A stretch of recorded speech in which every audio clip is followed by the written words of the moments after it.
Coming up on Chasing the Natty, we are beginning our CFF 2025 Crash Course series, and we are starting with the most important position in all of sports, the quarterbacks. We'll be quickly running through the top 36 quarterbacks in our CFF rankings over at campusofcanton.com. Then we'll be discussing who we think is going too high and too low in drafts. And then finally, we'll be discussing the QB competitions that are still needed to be solved and their potential impact on the 2025 season. We've got all of that and more coming right after this.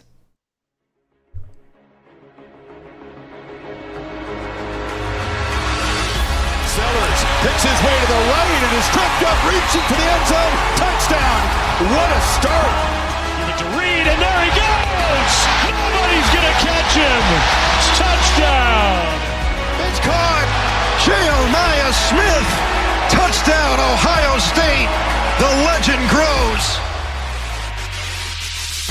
This is Chasing the Natty, a college fantasy football podcast.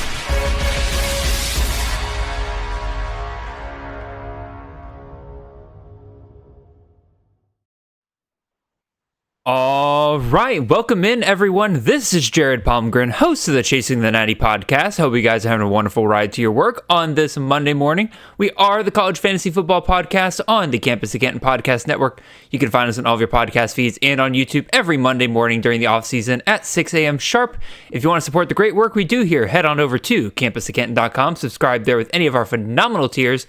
We have content ranging on all sorts of college football games, whether that's CFF, Devy, C2C, College IDP, Tadpole Bowls, Underdog Best Balls. Really, if you've played it, then we've got content, whether that's tools, rankings, pretty much everything you need to succeed. In fact, right now, if you want to support the show even further, make sure when you sign up for one of our yearly membership tiers, use the promo code NATTY, N-A-T-T-Y, to get 10% off of our yearly membership. I highly recommend really all of our memberships, but I really do recommend the NIL tier. You get access to a ton of great tools over there, guys, and really only $80 a year, $72 with that promo code. I think it's well worth it. Again, ton of great tools. We can discuss a little bit more of those here in a second.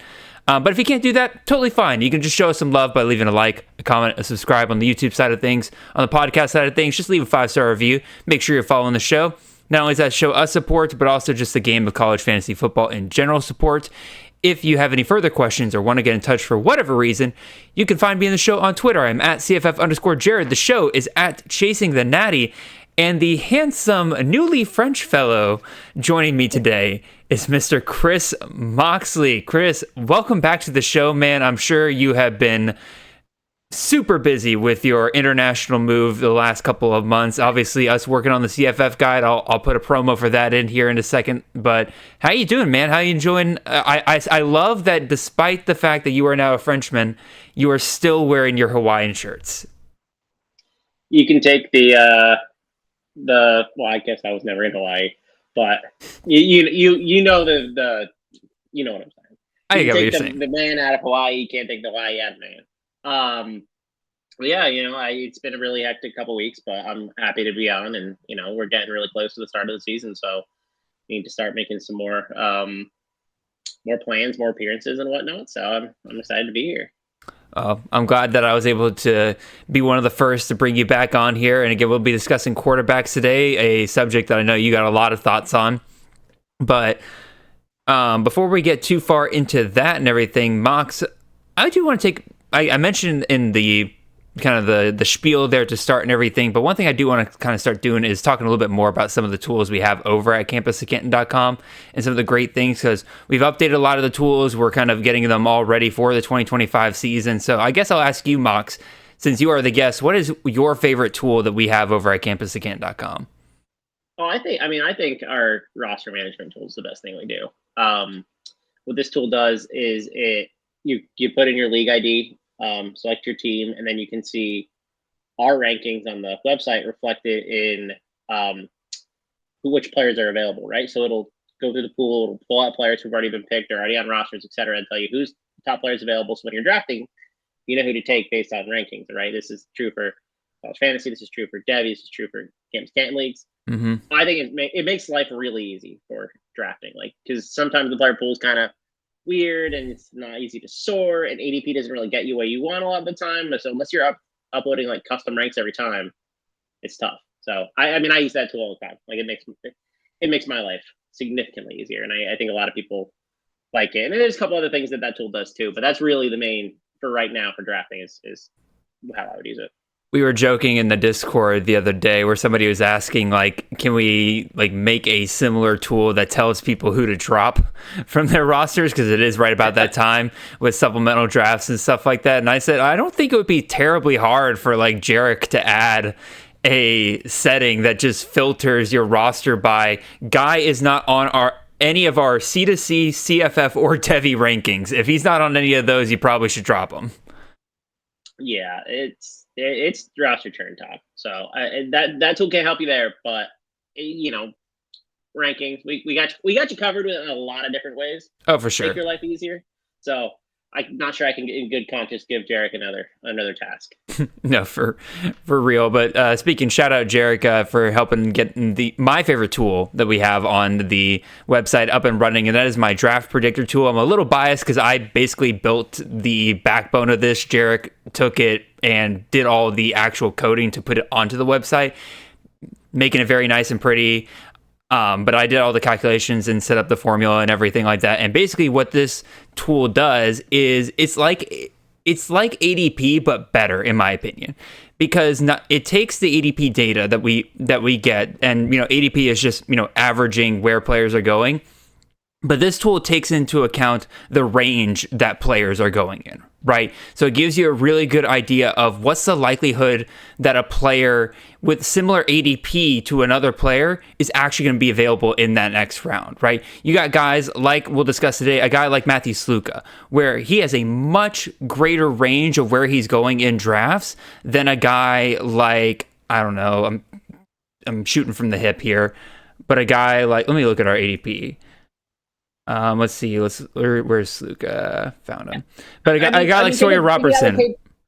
A guy like Sawyer Robertson, where it's very similar where he goes in every draft, and that tool will basically let you know that there's a more likely chance that Robertson will be off by the next pick than Sluka, even though their ADPs are very similar to each other, right? So I use that tool all the time, especially in slow drafts. It works really, really well, especially if you're on the turn and you're sitting there being like, all right, who am I going to take here? Because I got to wait 23 picks between now and my next pick. Who's more likely to make it back to me? Take the guy that's less likely to make it back to you and just roll the dice there. So I like that tool a lot, if you can't tell. So no, it's good. It's really useful for helping make those decisions because it at least gives you another data point to draft. And it is. I think if you can get as many resources as you can together to improve your drafting strategy, like, go for it. And the good news is that it's not just CFF. We actually have it for C2C and Devi data as well, right? So this isn't just like a CFF only tool. Like, you can filter it by our Devi ADP and our C2C ADP, and you can use it in all your drafts. So, all right. Before we get into this one more time, I do want to do a quick promo for our CFF guide, which is our love child we put together every single year here at the Campus of Canton team. Shout out Chris K. He was really our MVP this year. Dude wrote a ton for that guide this year.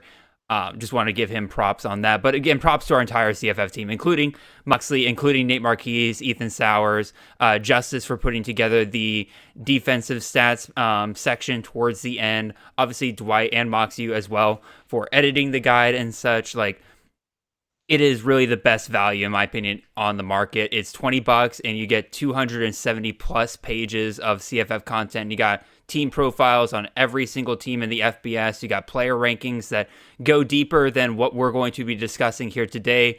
Full rankings that go even further than that. Like, we got player profiles that go, I think, 48 quarterbacks, 60 running backs, 72 wide receivers, 36 tight ends.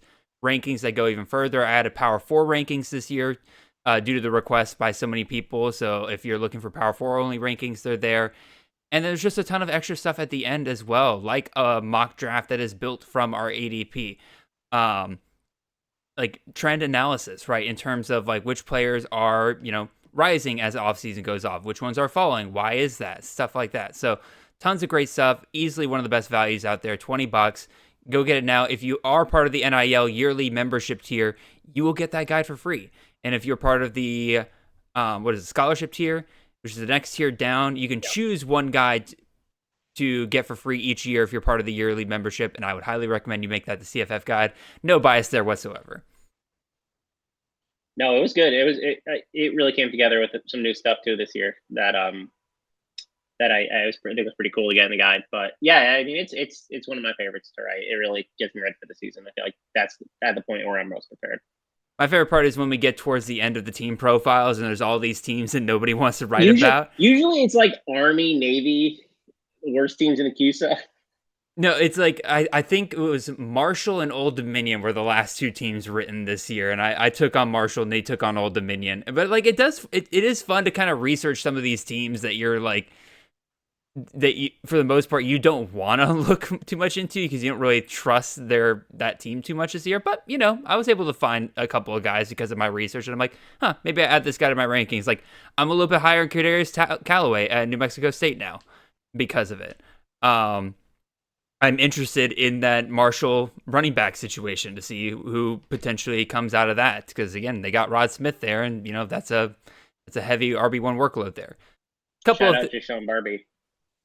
Deshaun Barbie. I'm looking at Michael Allen because again that connection with what's his name from NC State, the head coach there now. Defense coordinator. Why can't I remember? We're professionals. Yeah, we're professionals. Tony Gibson. Tony Gibson. That's what it is. So I'm. Again, I agree with you. Barbie is very interesting, but I'm also looking at Michael Allen there, again, with that connection there. He's a pretty big back, senior guy. I can see him getting one last ride and then Barbie being the guy next year. Anyway, we're getting off track here. We got to talk about quarterbacks here today, Moxley. So what we're going to do here, as I kind of mentioned in the intro, we're going to run through the top 36 quarterbacks. We go 12 at a time. And as much as I would love to discuss every single one of these guys in detail, we just simply do not have time. And so what Mox and I did is with each set of 12, we each picked two guys that we kind of want to go more in depth on, right? Whether that is because we think that this is too high of a ranking, too low of a ranking, or it could just be a guy that we think is just right, but we don't think is being discussed enough. I have a couple of those guys we'll discuss here today. So I'll run through the top 12 quarterbacks here for those of you who are listening on the podcast forum. If you're watching on YouTube, they are right up there on the board. At number 1, we got Cade Klubnik, quarterback out of Clemson. Number 2, Lenora Sellers, a quarterback out of South Carolina. Number 3, we got Parker Navarro, quarterback out of Ohio. Number 4, we have Caden Veldkamp, the quarterback out of Florida Atlantic by way of Western Kentucky. Number 5, we got Colton Joseph, the quarterback out of Old Dominion. Number 6, Arch Manning, quarterback out of Texas. Number 7, Haynes King out of Georgia Tech. Number 8, John Mateer, quarterback out of Oklahoma, formerly of Washington State. And number 9, we got Garrett Nussmeier, the quarterback out of LSU. Number 10, Damon Williams, quarterback out of Washington. Number 11, we got Micah Alejado, the quarterback out of Hawaii. And number 12, Avery Johnson, quarterback out of Kansas State. So, Mox, I'll throw it over to you first. You chose Haynes King and Mike Alejado to be the quarterbacks you wanted to discuss a little bit further here. So let's talk about King first. What do you want to say here? Yeah, I just wonder who the real Haynes King is. Is it the player that we saw last year, or is it the player that he was for the last 2 years? Like we saw his ADOT drop from like between like 9.5 and like 10.5 ish to like 6.5. Mm-hmm. That's a huge drop. So like I think there's a couple reasons there, right? Like he had, I don't know if it was confirmed as a turn rotator cuff, like that's essentially what it was. Had surgery on that. He was terrible on deep balls. Okay, like there were injuries in the receiver room. I get that to an extent, but like the biggest question to me is we saw his turnover worthy throws go from like 4%, 5.2% in the 2 years prior to 0.4%. That feels like an outlier season more than it does like a progression forward. Because I've seen Haynes King play football. Like I kind of think I know what the Haynes King experience is at this point. I don't know that it's like the elite efficiency, like low turnover player from the last season. The thing that concerns me the most about this is you can get away with like being a short throw merchant like he was if you have like a reliable deep threat. And like clearly that was Eric Singleton last year. Like one of the best in the country. And like I don't think he got enough work doing it because Haynes King was throwing it like 6 yards downfield. I don't think they have that guy anymore. Like, at least someone to that caliber. Like, you could say what you want about the guys they brought in. Like, I think Eric Rivers is a good player. Like, I think that Mike Rutherford is a good receiver, but like, I don't think that there's a guy that opens the offense like that. So all these factors stack up, and I'm like, okay, well, do I feel comfortable with Haynes King's a top 7 pick, knowing that the floor is probably a lot lower than we saw last year? And like, I still trust the offense. I still think Buster Crawford's really good at what he does, but like, I think he's a regression candidate, and I don't know that the offense helps him at all. Like, are surrounding him. He's definitely a regression candidate in some ways, right? But also at the same time, he did miss 2 games, so there's going to be some positive regression as well from that. And he right? he was hurt like after that pretty much for the rest of the season too. So like I understand that. Yeah, you also were asking about his trying to see if I can get it. Yeah, there we go. Yeah, so you talk about his turnover-worthy plays going down last year in terms of the passing game. His turnovers still happened, though. He went from having 4 and 5 fumbles in 2022 and 2023 to 8 fumbles last year. Right, so the turnovers were still there. It's just they happened to come through the rushing game rather than him throwing the ball. Right, so that makes me feel worse, though. I would say, I mean, I think he regresses back to probably 4 to 5 fumbles, and then if you add in, 3 or 4 extra interceptions, I think it nets out. Is my point. But like he had 15 interceptions in 2023. He had 1 last year. Like the answer is probably like he's closer to like 8 or 9 than it is like 1 or 2. Like, I just don't think, like, I know that he missed time and all that, and like didn't have as many dropbacks. So like, but still, like, I just don't know that he can keep that level of like non-turnover worthiness up. And maybe he can. Maybe the offense just schemes up like incredibly short stuff all season. But if you don't have a deep threat, like, they're just gonna key in like closer to the line of scrimmage. I don't know. No, he's just not a player that I've drafted a lot of, I guess. I draft him where he's going at right now because he's a bit of a value, right? I think some people are still stuck on what we had last year, where we're so concerned about his schedule. But again, despite having a hard schedule last year, he finished as, QB 14 in fantasy points per game, right? Despite missing those 2 games and everything, right? So again, there's clearly a very nice ceiling here with Haynes King, and that's something I'm willing to go after, especially a guy that's, what is he starting for Georgia Tech? This is his 3rd year starting for Georgia Tech?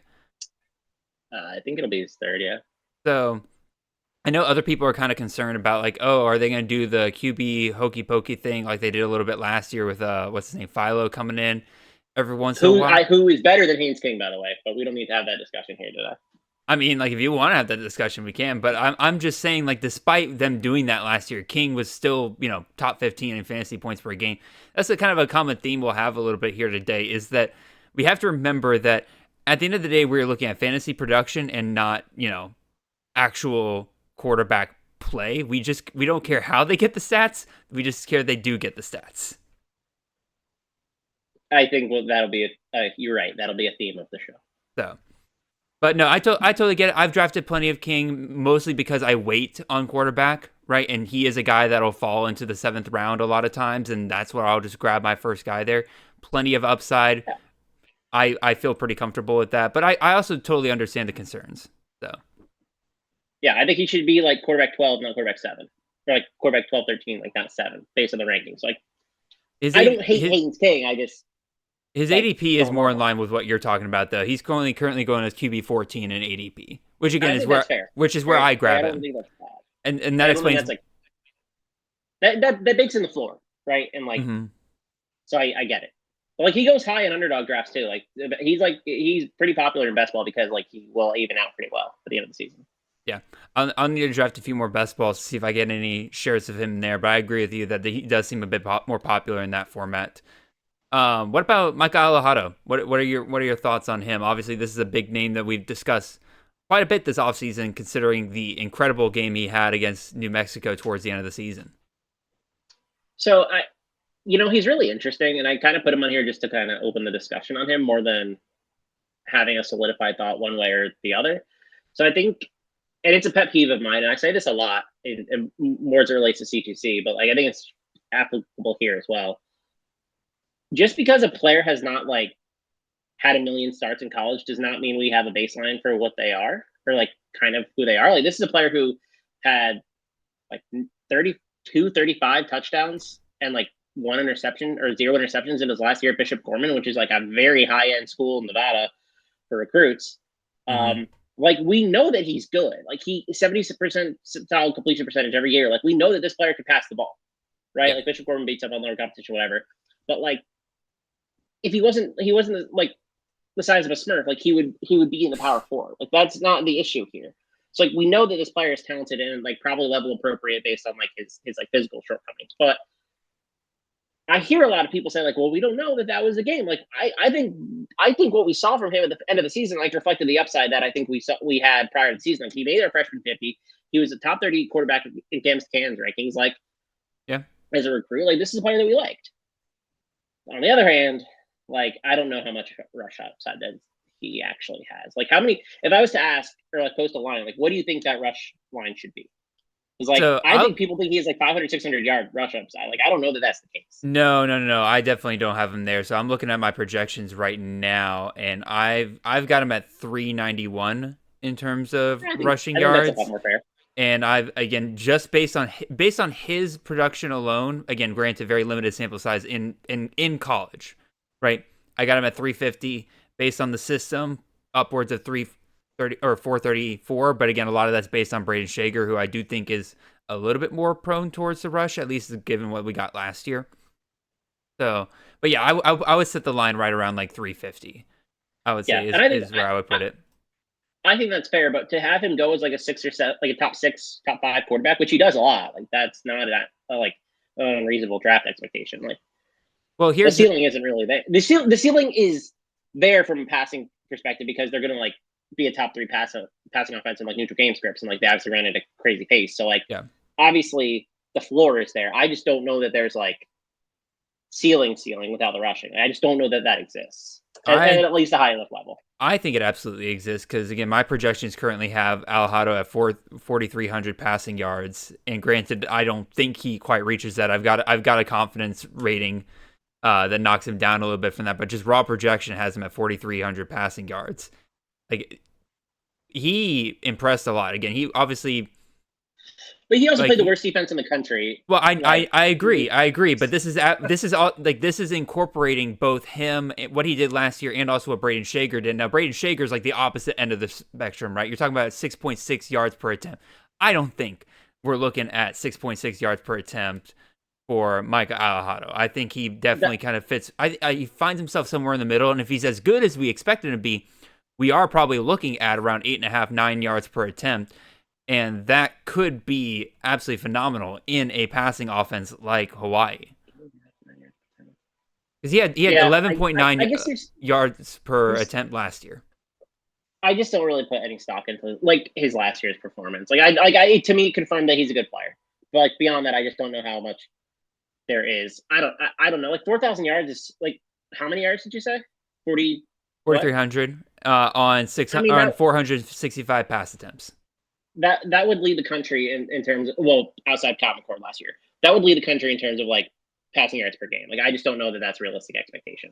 Oh no, that's why I have the confidence. Again, I put the confidence discount on him because of that, right? Again, like I feel like this is. But I think to take him top 5, like you have to be at least somewhat confident that that's like within his range of outcomes, right? Like it can't be like he's going to throw for 3,700, 3,600. So he throws for that, and like he's not a good enough quarter. Like he's not worth drafting in the top 5.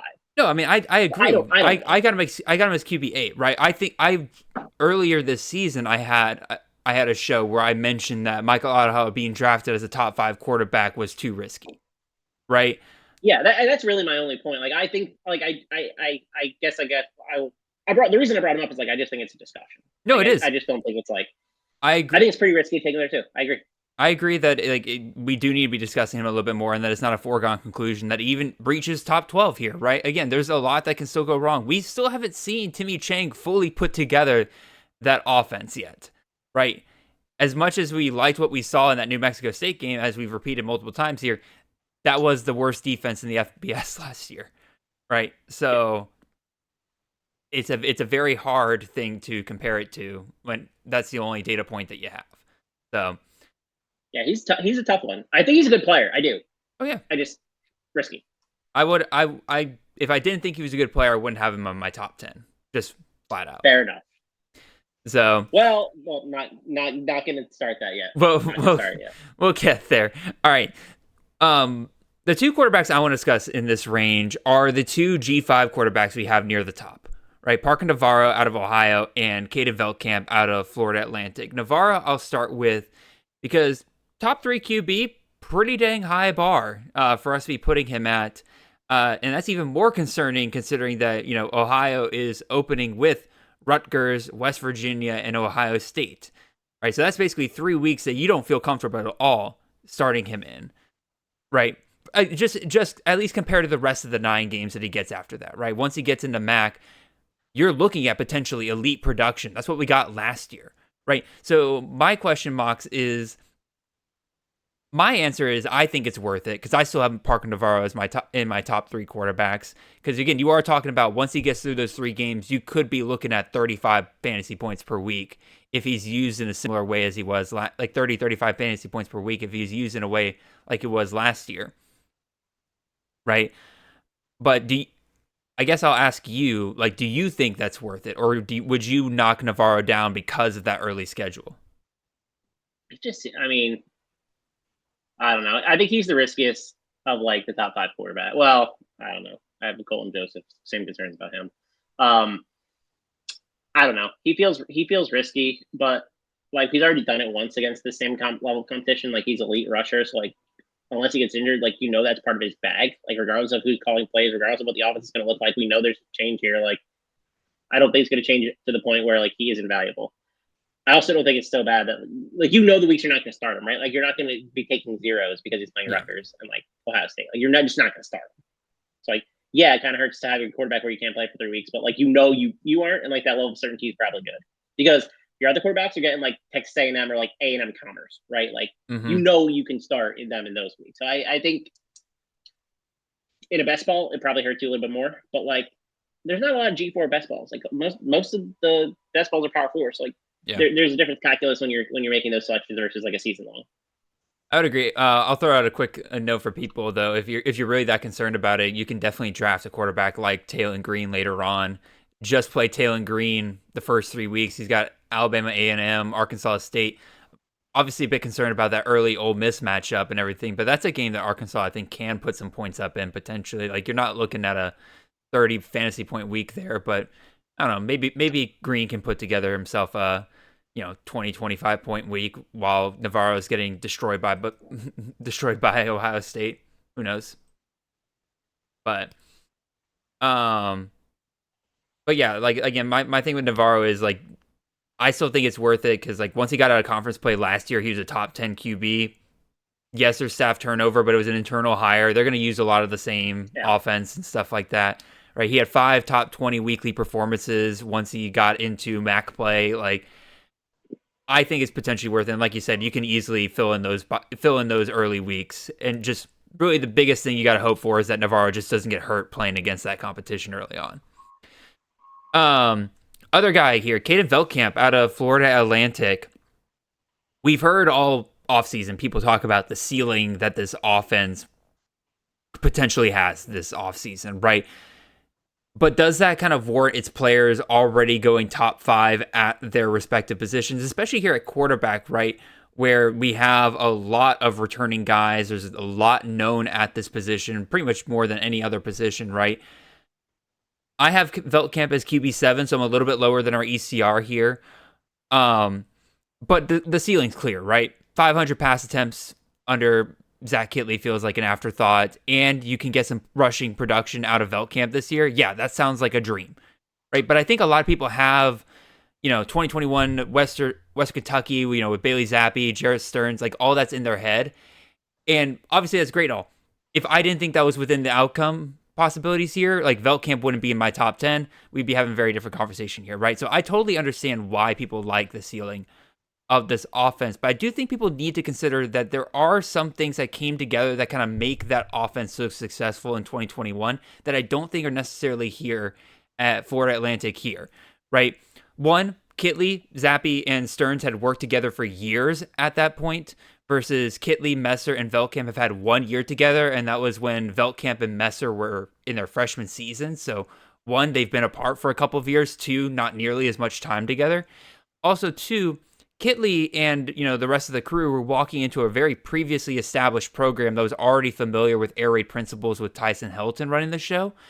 This year, Kitley's basically starting from scratch at a program that returns less than 30% of its offensive production. So not only changing systems greatly with the players you have left over from the previous regime, you're also dealing with just a high amount of turnover, much more than what you were getting when he first walked into Western Kentucky all those years ago. Including the fact that they'll be replacing 4 out of 5 offensive linemen, which if they don't get that right, that could derail this whole offense pretty early on.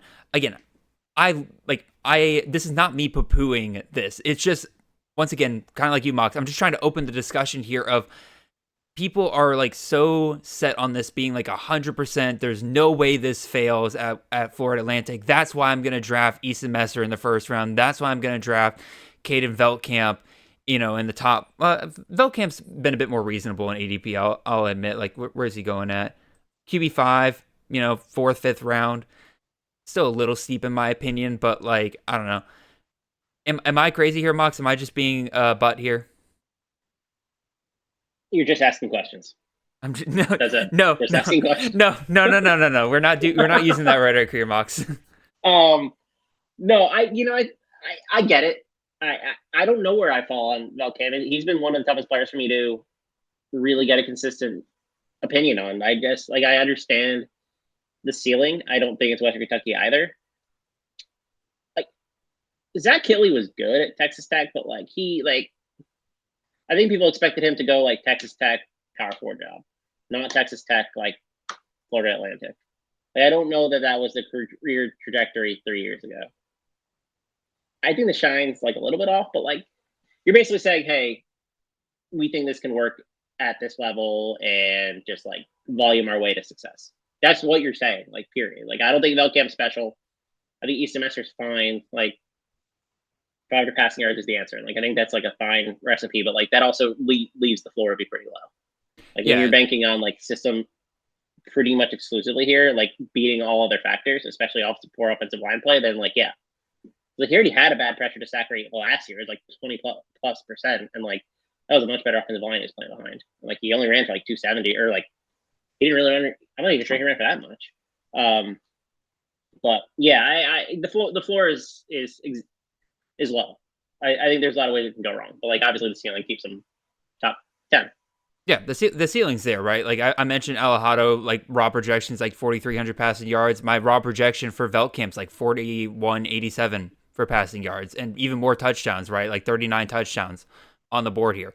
That kind of ceiling is 100% within the possibilities here if they can get it going, right? But again, I just wanted to kind of open that conversation, just saying hey, I know it's interesting, right? Because there's so many safe floor quarterbacks that I find it interesting that a guy that is so highly projection dependent here is rising to the degree that he's in the top 4 of our expert consensus rankings, right? I got him at QB7, right? So I'm slightly bit lower. I'm slightly more cautious on it. I don't actually have any shares of Veltkamp, I think, so far. Mostly because I just don't look for quarterbacks in round 4 or 5. So I think that's part of the reason. If I did, I probably would have a bit more shares of Veltkamp. But even still, just wanted to open that conversation. Let's move on to our next couple of quarterbacks here. Mox, 13 through 24 here. At 13, we got Owen McCowan, quarterback out of UTSA. At 14, we got Josh Hoover, quarterback out of TCU. At 15, we got Blake Horvath, quarterback out of Navy. At 16, we got Bryson Barnes, quarterback out of Utah State. At 17, we got Matthew Sluka, quarterback out of James Madison. At 18, we have Tucker Gleason, quarterback out of Toledo. 19, we have Kevin Jennings, the quarterback out of SMU. QB 20 is Devin Dampier out of Utah. At 21, we have quarterback Austin Simmons out of Ole Miss. At QB 22, we got Brendan Sorsby out of Cincinnati. At QB 23, we got Sam Levitt out of Arizona State. And then QB 24 is Reese Poffenbarger out of North Texas. Mox, I let you go first last time, so I'll go first with my 2 that I want to discuss here. The 2 I want to discuss in this range are very much fall into the category of I like them. I totally understand why they're ranked where they're at. I don't think there's been enough discussion as to why so many people are so confident in these guys. And if you're somebody who's coming into CFF this late in the season, right? You haven't really gotten a very good explanation as to why we're just like these guys feel like default picks, especially in a year. Like, why are these guys in a year where so many quarterbacks feel safe? Why are these guys kind of rising over the bunch? And that's Owen McCowan out of UTSA, and then Brendan Sorsby out of Cincinnati. I'll start with McCowan here. And like I said, many people kind of talked about like how McCowan should be taken higher because he'll be the QB of one of the best offenses in the G5. And really, that's where a lot of people kind of left it at, right? But I kind of want to go into a deeper dive of why we kind of feel so strong about that, right? The wrap on McCowan is that he had a very strong season finish to 2024, including 3 top 15 weekly performances at QB in the second half of the season. So it kind of people wonder, like, all right, what makes you think they'll be able to kind of continue that streak, especially since like they started off so rough at the beginning of the year? Well, for starters, UTSA is number 2 in the country when it comes to returning offensive production. They return over 75% of their production for 2025, and it's really impossible to say just how impressive it is for any program to claim that, let alone a G5 program, which, again, obviously, like G5 programs are just prone to getting rated by these upper tier Power 4 programs. So the fact that UTSA was able to hold on to so many of these guys is just mind-boggling. The only key pieces they really lose on offense is Chris Carpenter at wide receiver, who, in my opinion, I think they'll be able to pretty easily replace in that talented room of theirs. And then center CJ James Jr., who probably a little harder to replace, but even still, like, I think they'll be fine for the most part. They returned 4 out of their 5 offensive linemen that performed really well last year. In addition, their defense probably takes a step back. I mentioned how UTSA is second in offensive returning production. They are 99th in defensive returning production. So that tells me that there's even more shootout potential with UTSA this year in a conference like the American Athletic, where there's already a ton of shootout potential to begin with. That's why I think I'm totally fine with Owen McCowan being ranked as high as, QB 13 here. I've got him at QB 11. Like, the projections are very, very nice for him. And I'd say he's probably one of the safer floor QBs you can grab out there this year. What do you think about McCowan, Mox? You got anything to add? Yeah, I think he's crazy high floor. I like just taking him and feeling good that I have somebody who's going to get me a QB2 finish and like probably flirt with QB1 weeks, because he did end the season for sure. Oh yeah. So other quarterback I want to bring up, again, these guys might be kind of boring names for some people to discuss and everything.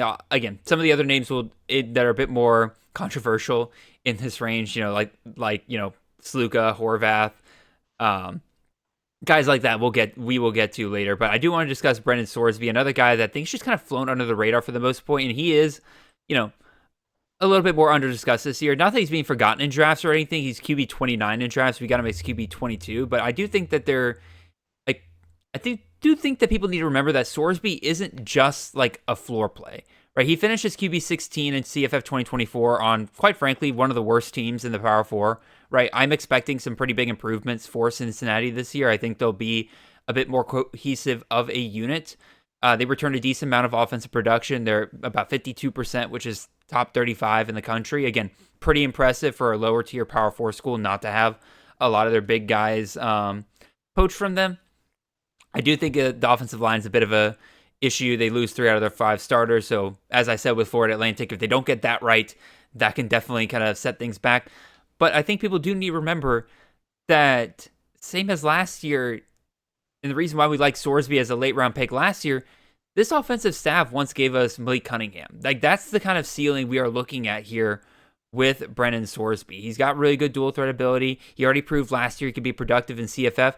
Now imagine him with another year under his belt in this system with a offense and a team that's just a bit more cohesive in the Big 12, where, again, there's plenty of shootout potential. I think that Sorsby still just doesn't get enough love like he should. What do you think, Mox? Oh, I love Sorsby. Like, he's one of the players that I have probably drafted the most this offseason. The injury stuff, I think, really hampered him. Like, I think he was a lot more injured than Cincinnati let on. And so I think we're going to get a good bounce back season from him, like, statistically. But also, he's just going to play better. I mean, I remember watching the West Virginia game, and he just looked like lost. And I just I think it's going to be a bounce back season for him. I just think he's an okay player. I don't want to say great. Like I don't want to say good, but like I think he's pretty okay. Like I think he's a quarterback too. I think where he is drafted, where he's ranked, is like super appropriate. Like I feel safe taking him there. Like I would just like I know you should shoot for upside. And like I think you can do that in later picks, but like you also want guys who are just going to start and like get you like 20+ points a week, and I think he's one of them. That's what I was kind of saying, right? Like I think a lot of people just view Sorsby as like that floor pick. You know, he'll get me into the top 16 because, like you mentioned, Mox, he was hampered for a good chunk of the season, still finished top 16. Right. Yeah, he's got a lot more rushing upside than like I think he was able to show at times. So again, like he's absolutely a guy that could like jump up into that top 12 range this year with a little bit more, confidence in the rushing game. So what about your picks here, Mox? You got Josh Hoover and Austin Simmons. What do you want to say about these guys here? So I think we followed a very similar theme in this section of the rankings, which is this is super unsexy, but like here are some high floor guys that we like. And that's how I feel about Josh Hoover. I don't know that there's a path for Josh Hoover to be quarterback one, but like assuming he plays the whole year, top 15 quarterback, like pretty confident. Like he's gonna throw for like at least 4,000 yards, probably potentially upwards of like 4,200. Probably top 5 in the country in passing yards at the end of the season, like we're close to it. Mm-hmm. He's not gonna give you anything on the ground probably, but that's why he's not being ranked in the top 5. Like I don't know that he's gonna have a statistically dissimilar season from one of those really pass heavy quarterbacks that we're taking like in the top 5. So to me, I feel really good about being able to take a guy like Josh Hoover here at 14, who is still getting his feet under him, right? Like he the last year was his first year as a starter, so like we haven't seen the full progression of what he could be. Mm-hmm. I think there could be another jump in his game, like from a play perspective, but I really like the player. I just think he's like one of the highest floor players that you can draft in this range, and I just don't see it going poorly for him because he's a track record of like good production. So I just a player I like a lot. Yeah, floor play is definitely the word I would use here, right? Because like my projections, I feel like are conservative. I got him at 3,500 passing yards, or 3,520 passing yards, 24 passing touchdowns. That running back room very much is unsettled going into this year, right? Again, it feels like there's a new name being talked about by the staff, the beat reporters every single week. I could totally see them just letting Josh Hoover turn loose. I'm a huge fan of Eric McAllister this year. I think that he has wide receiver 1 upside. And if that connection is as strong as it seems to be reported, like Hoover's going to benefit from every bit of that. They got some really solid wide receivers behind McAllister. Manjack, I don't think he's a CFF play per se, but if he's your number 3 wide receiver on your offense in the Big 12, like I think you're doing a really solid job surrounding your quarterback with decent options. Again, we'll see how Jordan Dwyer translates from Idaho to the Big 12, but again, I think that this is a system where we know exactly what they're going to get. If that running game can't really get going, they're going to have to rely on Hoover, and I think he's a good enough passer that he can even handle, some heavier secondaries if that's where defenses decide to hold TCU down at. So I like Hoover quite a bit. I got him as QB 16. Our expert consensus rankings have him at QB 14. I agree with the 100%. So in 6-point passing touchdown leagues, he is absolutely somebody you have to be going after, because I got him projected at 24 passing touchdowns. I could easily see him getting 30, 35, especially if those running backs don't get going. Yeah, I think he's like a great, and that's tadpole ball, right? Yeah. I think he's a player who's probably going to fall because he's going later in drafts and has like really good upside. Yeah, definitely something to look out for those of you starting your tadpole drafts today. Hopefully you listen to this thing first thing in the morning so you can grab them decently early. What about Austin Simmons? He's the other guy you wanted to bring up here. I've got him at QB 18. Expert consensus ranking, we have him at QB 21 here. What are your thoughts on him? The only reason I brought him up is because, well, not to dunk on Jackson Dart. Like, I don't want to do that. That's mean. You mean first rounder Jackson Dart? First rounder Jackson Dart. Have we seen anything from Lane Kiffin at any point that tells us that he cannot put a fantasy productive quarterback out there every single season? To me, the answer is no. Like, I don't care who's behind center. Like, to me, like, I mean, I don't know that I would be a QB2, but like, I could probably finish top 36 under Lane Kiffin. I think he's going to give you 90% of what you got from Dart. Like, I really do. Like, I don't know that there's a drop off. And like, you can say Dart is more talented, but okay. Like, Pierce Clarkson left because it was clearly Simmons' job. So like, obviously it wasn't a competition. Mm-hmm. To me, like, that they targeted him out of high school. They're clearly rolling with him. He was a weird high school recruit, so like, we don't have a ton on him from the recruiting perspective, but he is a good upper percentile athlete. Like, he's got speed. Like, there's enough there, especially in the rushing game, where I think your floor is raised a little bit, even if passing isn't all there to start the season. I like Simmons. I lean closer to like 15-ish than 24-ish as well. So I just think he's a player that you're going to get.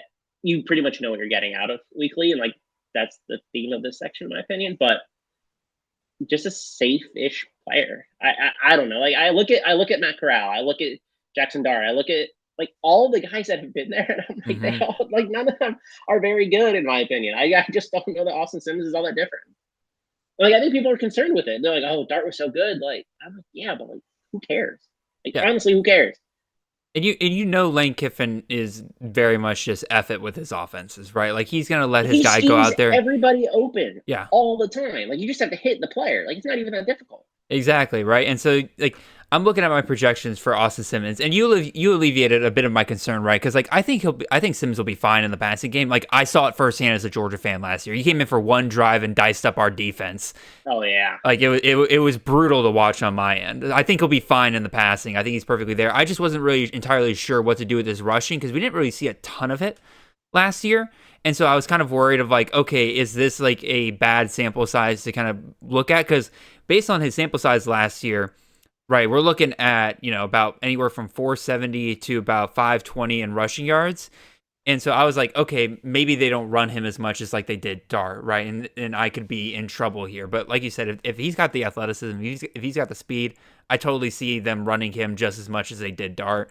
In which case, yeah, you're looking at anywhere from about 475 to about 525 rushing yards, which is more than what you can expect. And also, that Kiffin's going to run up the scores for his quarterback. Yeah. Like, he does, like, he shows no mercy against some of those smaller teams, and he'll keep all his starters out there. So it's perfect for CFF.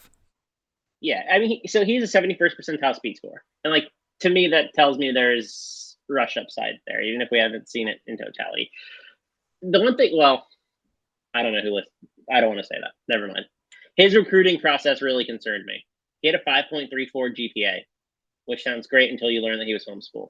So, like, I was already raising my eyebrow a little bit because I'm like, humble brag here. I went to a school where, like, again, you would get AP classes, and you would have students that would get tack it on, right? Yeah, you tack it on, and you could get above a 4.0, right? Because of that. But as soon as you said 5 point something, I'm like, how the hell do you get above a 5? There's got to be some Mickey Mouse math going on there. He reclassified, was like older already, and so like it was a weird recruitment. Like, I don't know that there's something there, but like, that to me raises red flags, just kind of like some tertiary stuff. So I'm not knocking him for it, but like, it is something I guess I keep in the back of my mind when I think about the player. Maybe, but like, if Kiffin trusts him, which it seems like he does, which he does, yeah. I have zero issue. Yes, Lane Kiffin, notoriously good judge of character. Well, I'm not worried about the character box. I don't want to say he's a bad kid either. Like, I don't want to imply that. I just, whenever a recruiting is like volatile like that, like, it does make me question like kind of where everything's at with the player. Again, everything seems stable, like, at Ole Miss. And obviously, I'm sure if there isn't anything stable, Lane Kiffin's good at covering it up. I mean, most people didn't know about the Quinshon Judkins stuff until like after he left and stuff like that. So clearly, he's pretty good about some kind of drama management. Yeah, Quinshon Judkins. But what'd you say? Quinshon Judkins, huh? So. But again, I think I'm total agreement with you that Simmons, I was a little hesitant at first during the offseason. Once again, in a year where so many guys were returning, I'm like, am I really going to rank this guy top 20 when I could just go with a guy, like Kevin Jennings, I won't say Marcel Reed because I know how you feel about him, but like Sam Levitt, Caden Hauser, like, am I really going to rank him ahead of these guys even though he's a new starter? And the more I thought about it, I'm like, yeah, Yeah, I am, because I trust Lane Kiffin enough, and from what I saw from Simmons, he looked pretty good. So let's go totally to agree. quarterbacks 25 through 36. At 25, we got quarterback Sawyer Robertson out of Baylor. At 26, we got Jaden Mayava out of USC. At 27, we got Marcel Reed out of Texas A&M. At 28, we got Caden Hauser out of East Carolina. At QB 29, we got Dante Moore out of Oregon. At QB 30, we have Diego Pavia out of Vanderbilt. At 31, we got Ty Simpson out of Alabama. At QB 32, we got Byron Brown out of South Florida. QB 33, we got Taylon Green out of Arkansas. QB 34, we got Eli Holstein out of Pittsburgh. QB 35, Nico Marchiol out of West Virginia. And QB 36, Rocco Becht out of Iowa State. The Mox, I'll throw it over to you first this time. You wanted to discuss Sawyer Robertson and Eli Holstein in this section. So what's the theme here, Mox? So Robertson is a player who I think is, assuming health, right? Like, I think that's the assumption with all this. Like, to me, he's top 24 quarterback, like, hands down. Like, I just think he's so safe. Here, he's like Josh Hoover, except, like, they pass a little bit less because they have a really good running back. But, like, he's a way better player than Hoover is. So, like, I like betting on players who are good at the end of the day as well. To me, with Robertson, you're looking at a player who is probably going to have a bunch of 300-yard games, might have a dud here and there when, like, they get out ahead. But, like, I just think the offense under Spavital has been so good that rising tide, all boats situation. Not it's going to funnel Bryson Washington, or it's going to funnel here, it's going to funnel there. Like, I just think Robertson is a player who way elevated his stock beyond what I thought he was capable of coming from Mississippi State. Like, I was really impressed with Robertson. So I'm looking at him and saying, okay, well, because Baylor fought really, really hard to keep him. Like, really hard. Like, they paid a lot of money for Sawyer Robertson. It's like, they believe in him and they want to give him the opportunity to throw for 4,000 yards, which I think is in his range of outcomes. To me, like, I just don't know he's that dissimilar from Josh Hoover, who's like 10 spots higher. And so I understand the path forward for TCU. Plus, he's already done it. But, like, I'm really in on Baylor, and I think that's a reflection of liking Robertson a lot too. I just think the offense is good. Yeah, I'm a little bit lower on Sawyer Robertson, not because of like any like hard stance that I have on him. It's just where he kind of came out in my projections. Like, I don't know, it's QB 32, and I think part of that is because he was so good last year. And then Spavital's system the year before, right, didn't produce quite the volume that it did last year, right? And so, like, part of me is like, okay, maybe there's like a bit of like averaging there. They kind of come back together just a little bit. Maybe last year's a bit of an outlier. But even as I say that, right, like, it wouldn't make sense for them not to give Robertson the ball more, like not to give him more opportunities than he got last year. The only way that would really happen is if Bryson Washington just becomes the focal point of the offense, right? Maybe Bryson Washington's so good that there's just less opportunities for Robertson to throw the ball. Because I got him at 345 passing attempt, 51 rushing yards, and that brings him out to about 2,700 passing yards and about 300 rushing yards with 23 passing touchdowns, 3 rushing touchdowns. Right? I think that's fair. I mean, I don't know that that's... But again, that to me feels like his floor.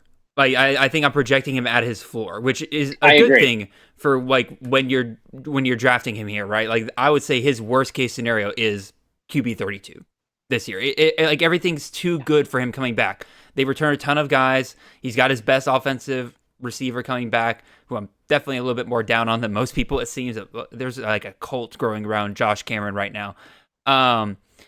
But even so, like, everything's set up for him to have a phenomenal or a great year. And like I said, I think QB 32 is his floor. And he went into the season last year as the second stringer. So, like, he didn't start the season. He came in, played against Air Force week 2, but didn't have the same experience that Daquan Finn does. So, like, you think a full offseason as a starter, like, he already threw 3,000 yards, 28 touchdowns. Like, yeah.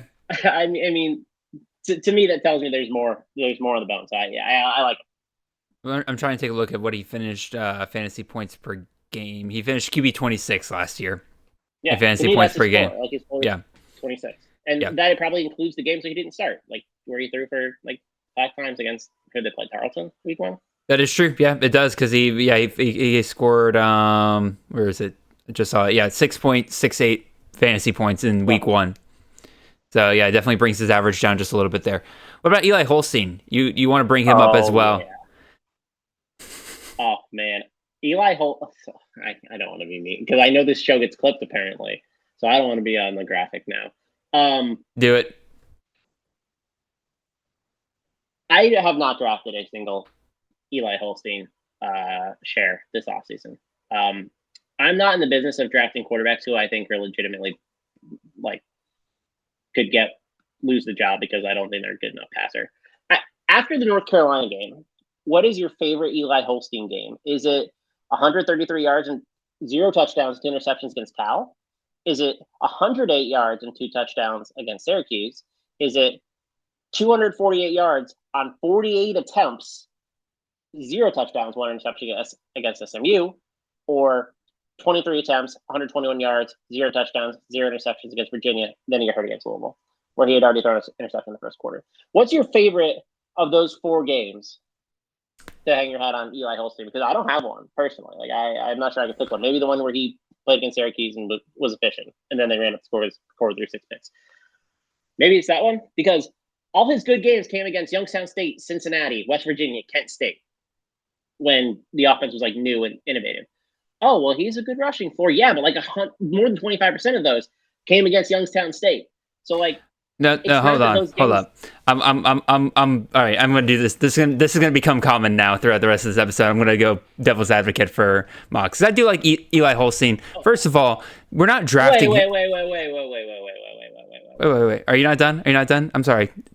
I don't want to be rude. No, I had one more. One more. He didn't get invited to Pitt's media day. Your starting quarterback didn't get invited to media day? Interesting. Bet you can't refute that one. I cannot. But I will say this.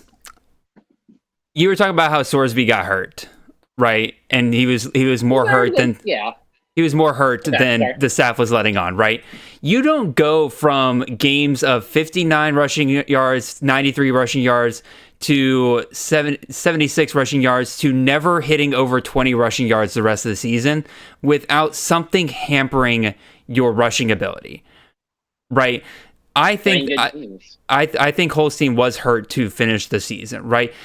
In addition, again, his touchdown luck just evaporated the second half of the season, right? He went from scoring 3 touchdowns in every single game for the first half of the season to scoring 2 the second half of the entire season. That's just some rotten luck. And those 2 touchdowns that he got came in the game where Kyle McCord decided to throw 3 pick sixes, and that even that limited his touchdown ability, right? I think that there is something here with Holstein. He was, again, phenomenal to start 2024, right? He was, QB. Let me close this out. Yeah. Through week 7, he was a top 11 quarterback for fantasy. Something happened after that point, right? I agree with you. It could be that teams started to figure out the offense just a little bit more, right? I think that, again, he got hurt in the middle of the season and his upside got capped from there, right? You are looking at a guy that I think finishes he's going to finish somewhere higher than he did last year in total points, right? He finished QB 63 after being QB 11 halfway through the season, right? You're also, again, you're talking about Youngstown and Kent State. Yeah, obviously, cupcake schedules and everything. But Cincinnati, West Virginia, North Carolina, these aren't teams that aren't average to what he would play week in and week out, right? Something happened there. I agree with you that him not going to media days is a bit of a red flag. Right, but at the same time, right, he's going QB 43 in drafts right now. This is your 4th option at quarterback. If he doesn't work out and there is something there, easy drop. Right, but I think that there is an upside that lands him in the top 20, top 12 quarterbacks if he's able to start the whole season, especially if he has legitimate competition behind him to push him to play better than he did. So I like Holstein.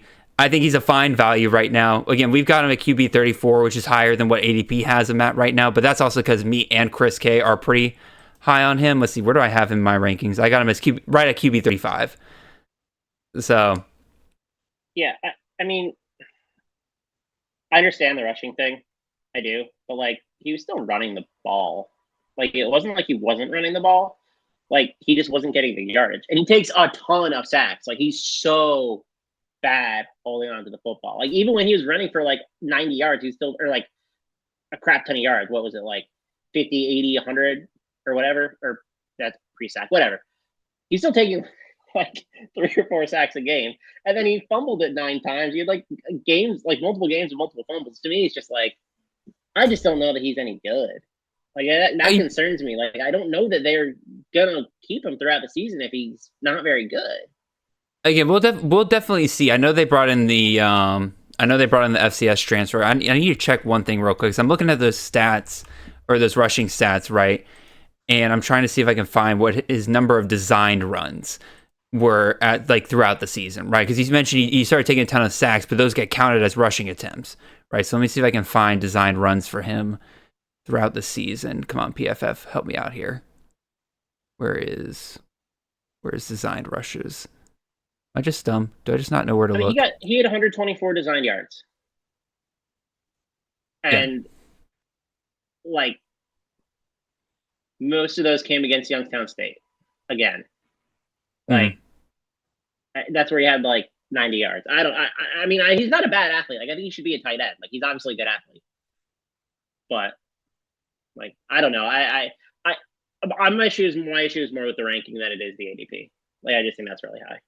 But again, you're looking at a third option at quarterback. Somebody's going to be on your bench. I think the standard once you get outside of your, I would like much rather draft like other guys in that range though. That like I don't think have the same risk. Like they might not have the same risk, but do they not have this? Do they have the same upside as landing top 12 quarterbacks? Because that isn't within Holstein's range of outcomes if he is able to play like he did to start last season. If he goes like does that, he's not going to get Youngstown State, Kent State, West Virginia, Cincinnati to start every single season and like throughout the whole schedule. Like you get an FCS team, you get the second worst defense in the country, and then you get 2 bad Big 12 defenses. Like it was kind of a perfect recipe for success. Like I think the player is somewhere in the middle there, and that player somewhere in the middle between like his end of season and like his beginning season is like that's not a top 12 quarterback. Maybe I'm just super low. The midpoint of that is around QB 34, which is where we have him ranked. That's my point. Okay. I think you're being. I don't like my quarterback being top 10, top 8 in like tournament worthy plays. Like okay, fair. Plus the fumbles, plus like all that. Like, I just don't. Fair point, but as I'll point out later, we thankfully fantasy points are not scored in QBR ratings. Yeah, but starting jobs are so like that's kind of my concern. Also, real quick, you were like, oh, they're not going to get Youngstown, they're not going to get they got Duquesne, Central Michigan, West Virginia as their starting 3 games. There you go. So, he's probably gonna have like 400 points and like be trashed the rest of the year, but be fine in like best balls. All right, let's keep moving on here. Let's talk about my 2 guys in this range. I want to talk about Caden Hauser out of East Carolina and then Taylor Green out of Arkansas. I'll be decently quick with Hauser. I'm kind of stuck in 2 worlds with Hauser where I'm not really sure whether to consider him a floor play or a ceiling play for CFF. Right? Because World 1 is where he was a top 20 QB for the second half of CFF in 2024, and that kind of makes him a ceiling play, right? But World 2 is that my projections tell me that he should be down in like the QB 28 range, and that kind of acts a bit more like a floor play. Where are you kind of falling with Hauser here, Mox?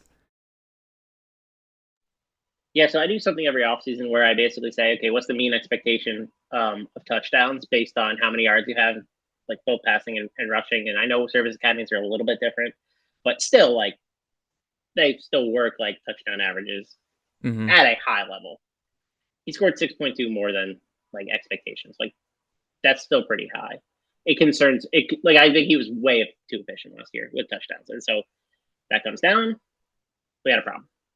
So I was looking. Sorry, I was looking at the wrong thing, and I wasn't paying attention. I was reading somebody else's stats. I was reading Horvath's stats. We'll get to Horvath in a second. Yeah, sorry. I was looking. I was ahead on the page. No, Hauser actually underperformed in terms of expectation. When you look at pass attempts, he was buoyed by very efficient games. I think there is a average here that is a lot sexier than like boom bust potential, because I think that what you saw at the end of the season was like very, very high end, and I think the consistent average is closer to like 3 touchdowns a game rather than like 5 touchdowns a game. But to me, that is a average based on a combination of efficiency plus pass attempts plus pace of play. Mm-hmm. Like, all that to say, yeah, I really like the player. Like, I think he underperformed in certain areas when it comes to efficiency because it was just really high. Yeah, based on, again, part of this is coming from, John David Baker, the offensive coordinator there at East Carolina, coming from that Ole Miss system, right? But, like, if you look at just the system, you're looking at about a 6.7% touchdown rate for the quarterbacks in that system the last couple of years. Hauser was at 5.5. So if you can bump that up a little bit, that's gonna make him a little bit nicer. Pass attempts per game, or excuse me, not pass attempts per game, but like yards per attempt, 8.8 for the system. Hauser was 7.1. Again, if you can just kind of average that out, bump him up a little bit, it does kind of give him a really, really nice floor. So I think I'm going to lean towards him being a bit more of a floor play because I still think that, given his limited rushing for the most part, although I do have him at about 350 rushing yards, which feels kind of high. But even still, right, I think that he's still mostly a floor play in my mind. Yeah, I that Navy game really messed up a lot of the numbers, in my opinion. What do you got? Like, he was super inefficient at that point in that game, and like, I thought it was the worst game they played all season. Like, I watched a lot of them down the stretch, and I think when you remove that game from his sample, like, he looks so much better in terms of efficiency. At least like yards per play and stuff, right? Like, that was terrible, and he had like 36 attempts. So, like, I don't know. I like Hauser a lot as well. Like, I tend to agree that he's a floor play, but like, I do think there's a lot of regression coming. Other guy I want to discuss here was Taylon Green out of Arkansas. We got him at QB 33 in ECR rankings here. I've been very dismissive pretty much the whole offseason of Taylon Green because I'm not really a big fan of going after guys that, rely on huge boom weeks and then suck most weeks. Yes, I know that sounds crazy considering what I just said about Eli Holstein. But Green was healthy all of last season, and, he scored 25 plus points in 5 weeks, but then scored 16 or less in 6 weeks. Like, you want to talk about a dude that is just inconsistent as all hell, this is your guy. But here's the thing. The last time I was very dismissive about a guy like this, his name was Jaden Daniels, and, we saw what kind of season he put together in the year after that, right? So my kind of question is, like, am I being too dismissive here? Like, is there a path for Taylon Green to kind of get a similar jump in year 2 under Bobby Petrino? Especially now, like, we've seen what let me try that again. Especially with what we've seen from Petrino and his time with Lamar Jackson. Obvious, clear difference here. I think that, Daniels and Jackson are NFL starters, and I don't think anybody really considers Green to be a potential NFL starter in the future. But, Daniels was kind of left for dead, Devy-wise, until his final year. So who knows, I guess. Mox, like, is there a path for Green to outperform this ADP? Or is he just a guy to grab and plug for the first 4 weeks while he beats up on lesser competition and then sit him for all SEC games? I think it was a learning experience. Year 1, like, there were some highs and there were some really low lows. I think by the end of the year that he's going to outperform quarterback 33. How he gets there, probably not super sexy. It's probably the path you just laid out, which is beating up on crappy teams and then having a couple weeks where you're like, oh man, this guy could be like a first round NFL player, and then comes back and goes for like 9 for 25 and 4 picks. Like, highly inconsistent player, but like, the athleticism is so good and the arm is really good that like he can do enough to sustain fantasy relevance, like, over the course of a season. I don't know that you're going to be happy consistently, like you said, right? Like, 25 plus points half the time, lower than 16. Like, that's like borderline not startable. Like, you can't have like 15, 14 points in your lineup every week. So best ball, yeah, I think he's awesome. But like, end of season, I think you're happy. Weekly, you're probably pretty disappointed. Yeah, I would agree. All right, let's move on to our next section here, Mox. This is where we're going to be discussing quarterbacks that we think are being drafted too high in drafts. And I don't know about you, Mox, like, given the players that you've brought up here, I have a feeling you had a different experience than me, but like, because so much is safe in the quarterback position this year, because I feel like so much is known, I actually had a kind of a hard time really disagreeing with a lot of the ADP values of players, especially when it came to draft them too high, because like, I could see the path to why people like certain players, And for me, there's a pretty huge tier, where I don't have that much difference in projectability. And so, like, I don't want to fault somebody for taking a guy 5-10 spots ahead of me when, the difference between them and my projections is like maybe 20 points, right? So the first two, I'm pretty convinced on, like, yeah, I'm definitely lower on these guys than consensus. And then the third one, I'll fully admit, I'm kicking him while he's down pick because he's already going late enough that I don't feel great about putting him on here. But I just didn't really have anybody else that I'm like, yeah, I want to talk about why I think they're being overvalued.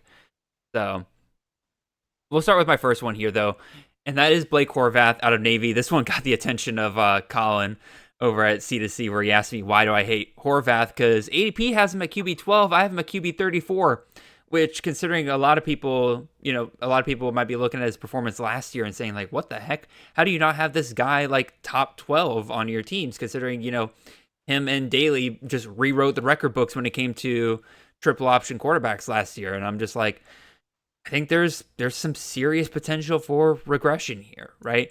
One, he only plays 11 games, which does hurt him if you're projecting for 12 games, right? If he played 12 games, I would have him around QB 20-ish, which still sounds pretty crazy when you consider, everybody's like, oh, like, I'll draft him top 12. Like, he's a 30-point per game kind of guy. I don't think he gets that this year. When I plugged him into the projections of what this Navy offense has done the last 2 years, there's definitely a lot of room for regression. I gave him a little bit of bump in the passing. I see him, like, last year he threw for 1261 in 12 games. I see him reaching 1,300 passing yards, roughly the same in terms of touchdowns.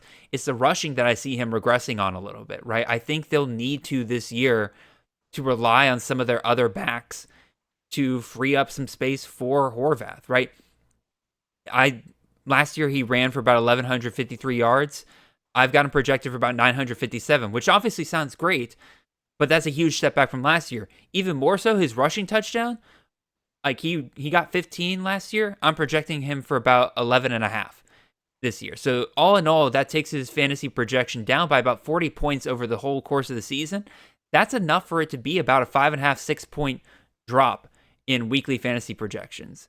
Like, my projections are anticipating some serious regression for Horvath across several areas here. So, Mox, am I crazy here? Because, like, I don't think he's running for 7.5 yards a carry next season. Like, the system's average about 6.2 yards per carry, and that includes Horvath's high efficiency. If he drops down to about that, 6.2 yards per carry next year, which is entirely possible, that's very much in a range of variance year to year. That's 200 yards less rushing over the course of the regular season. So it's like, am I being too harsh on Horvath here, or am I being realistic? So, as I said when I jumped ahead earlier, I think he overperformed last year, 6.2 touchdowns, right? So, obviously there's regression coming. He did only underperform touchdowns rushing by like 2.8. Like, it was actually more in the passing game. So, like, if you think that efficiency comes back, I understand. Here's the pushback that I have. I don't know that you can use any Navy data prior to last season to, like, inform expectations. Like, it was a brand new version of the offense under Drew Chronic, who, like, had come in from Mercer, and it was way better than, like, anything they'd rolled out. So I'm wondering, like, is just high efficiency Navy the norm? And, like, I don't know that he's going to be QB 12, right? Like, there's clearly regression coming in some capacity, and I think it's somewhat baked into his ADP.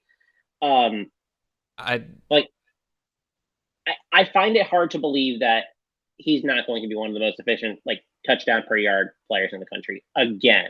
Like, I don't know that he regresses to average. I think he regresses to maybe like 75%, which is still probably a okay version of this quarterback.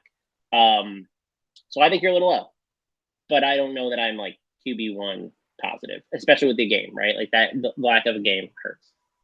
So I'm trying to take a look last year because he finished QB 32 in total points, but I want to look at his fantasy points per game number. He was hurt, wasn't he? He finished his QB 13 last year in fantasy points per game.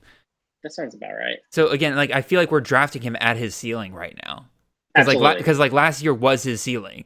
Now again, maybe I'm too harsh on him down here at QB 34. I can probably find a way to get him back there in terms get him back there in terms of, around that QB 20-ish range. But again, that's just where my numbers had him come out to. I agree with you that I'm like, what I probably should do, I don't think we can entirely dismiss what Navy did a couple years prior to that, but, probably wait last year just a little bit more, because normally I'm trying to be about 50-50 in terms of like what the player's done and in terms of what the system's done the last couple of years.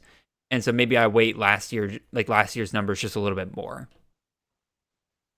So I think that's fair. I mean, when was the last time Navy had a quarterback that threw for like 190 plus yards multiple times in a season? That's kind of it's a rarity. Crazy. So I just, I do think this version of the offense is quite different. And I think it opens up a lot. You have to game plan for it extremely differently now, and it makes it pretty tough. Well, that's my thing, right? It's like now these defenses do have a year's worth of film under their belt, right? They can probably plan for it a little bit better this year than they did last year, so that'll probably bring back the offense's efficiency just a little bit there. But I'm not gonna pretend like I incorporated that into my projections like that.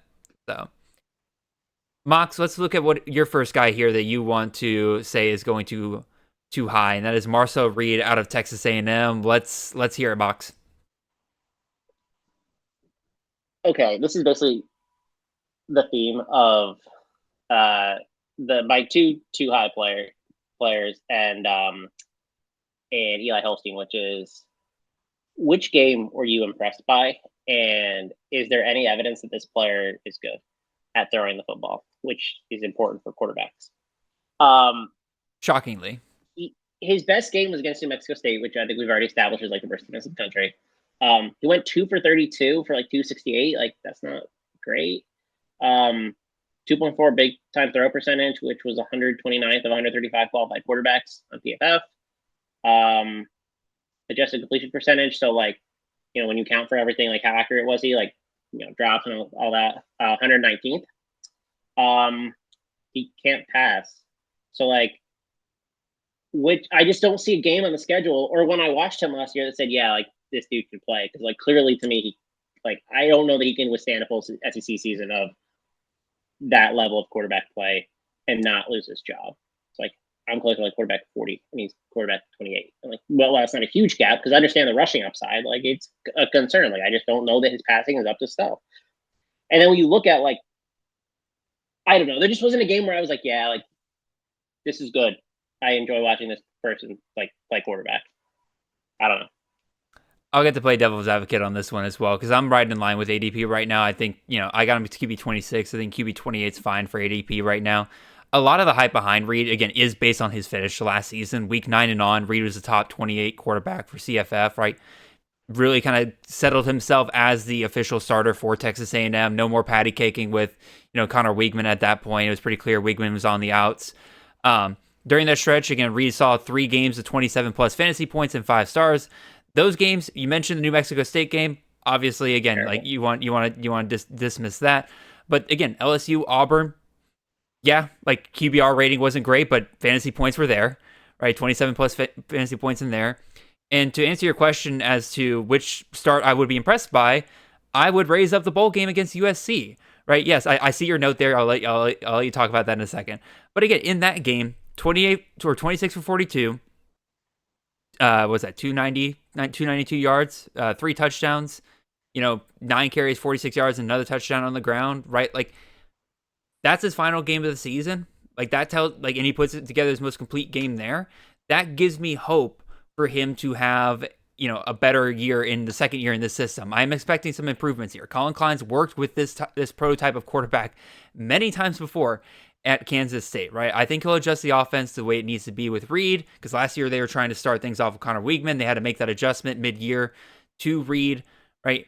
Like I said, Weigman's not there anymore. This is Reed's gig. You're concerned about him being benched, but like, are you thinking like it's Miles O'Neill that'll come in? Because like, I think that if he is a threat, like why didn't we see him more last year, right? Like, the offense looked terrible against Texas last year, right? Like, that is A&M's biggest game of the year. That was the first time they were facing their rival in years, and they had the chance to ruin Texas's season, and they couldn't get anything going on offense. why did they not make the switch to O'Neal in that game if O'Neal is truly a threat to Reed's game? Right? I think there's a pretty decent gap between O'Neal and Reed there, and that's why I think Reed's fine to start.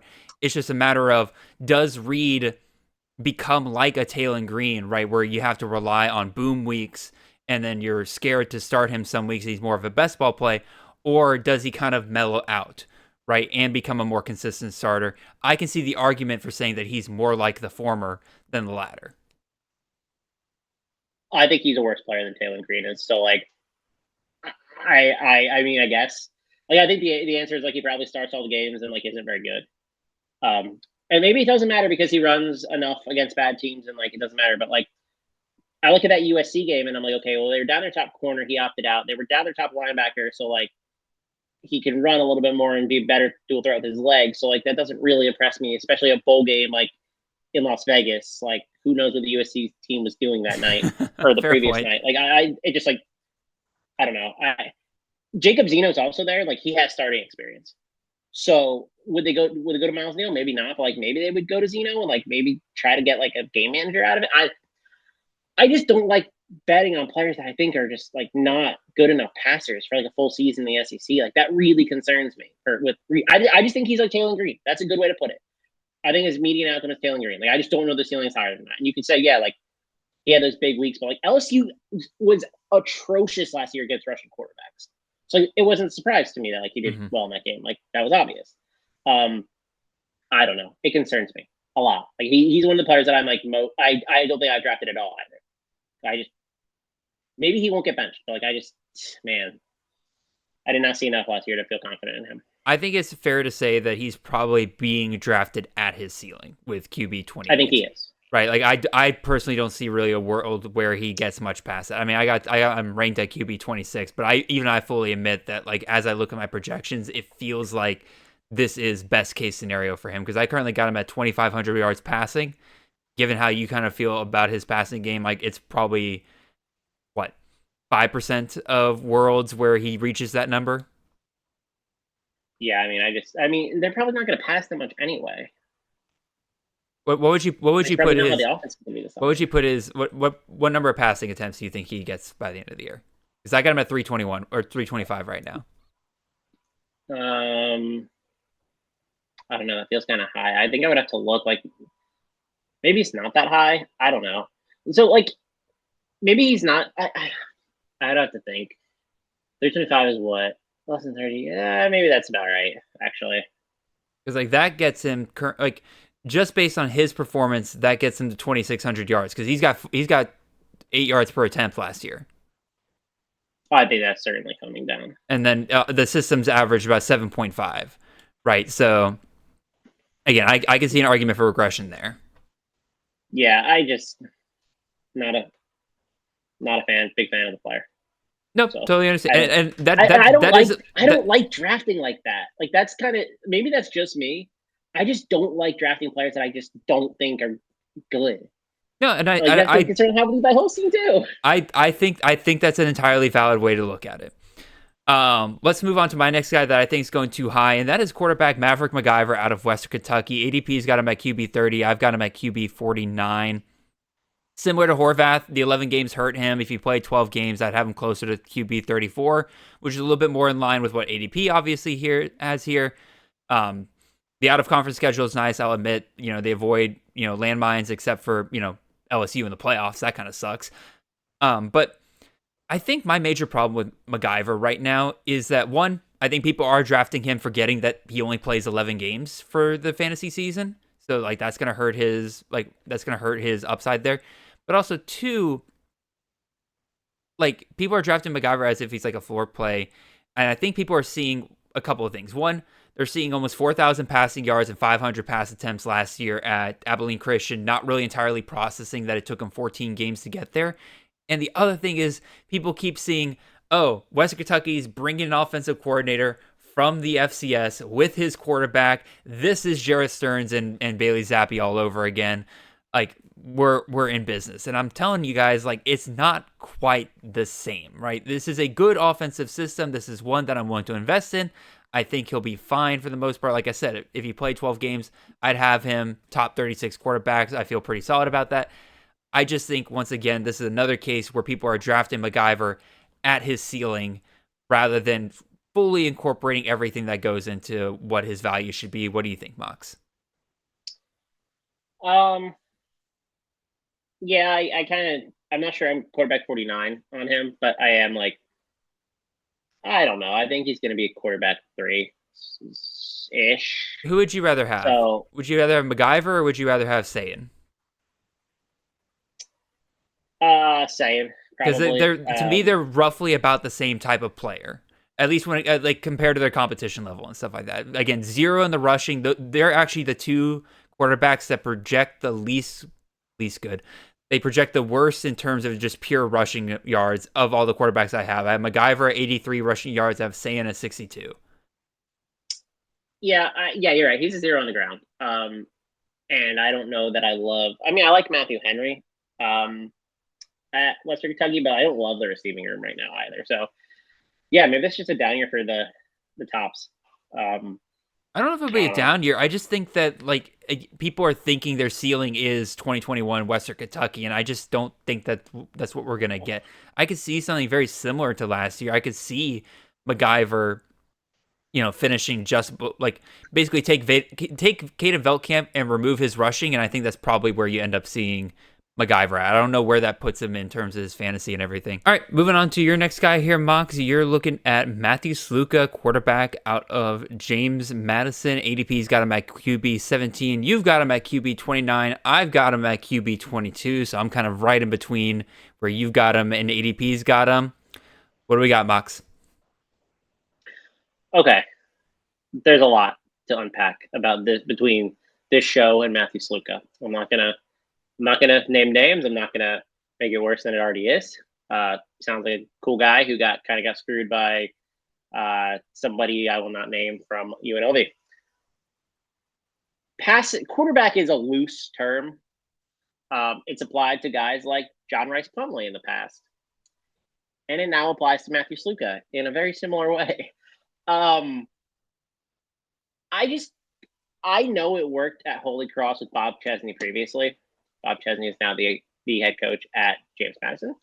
So they have a relationship between the two. Cool.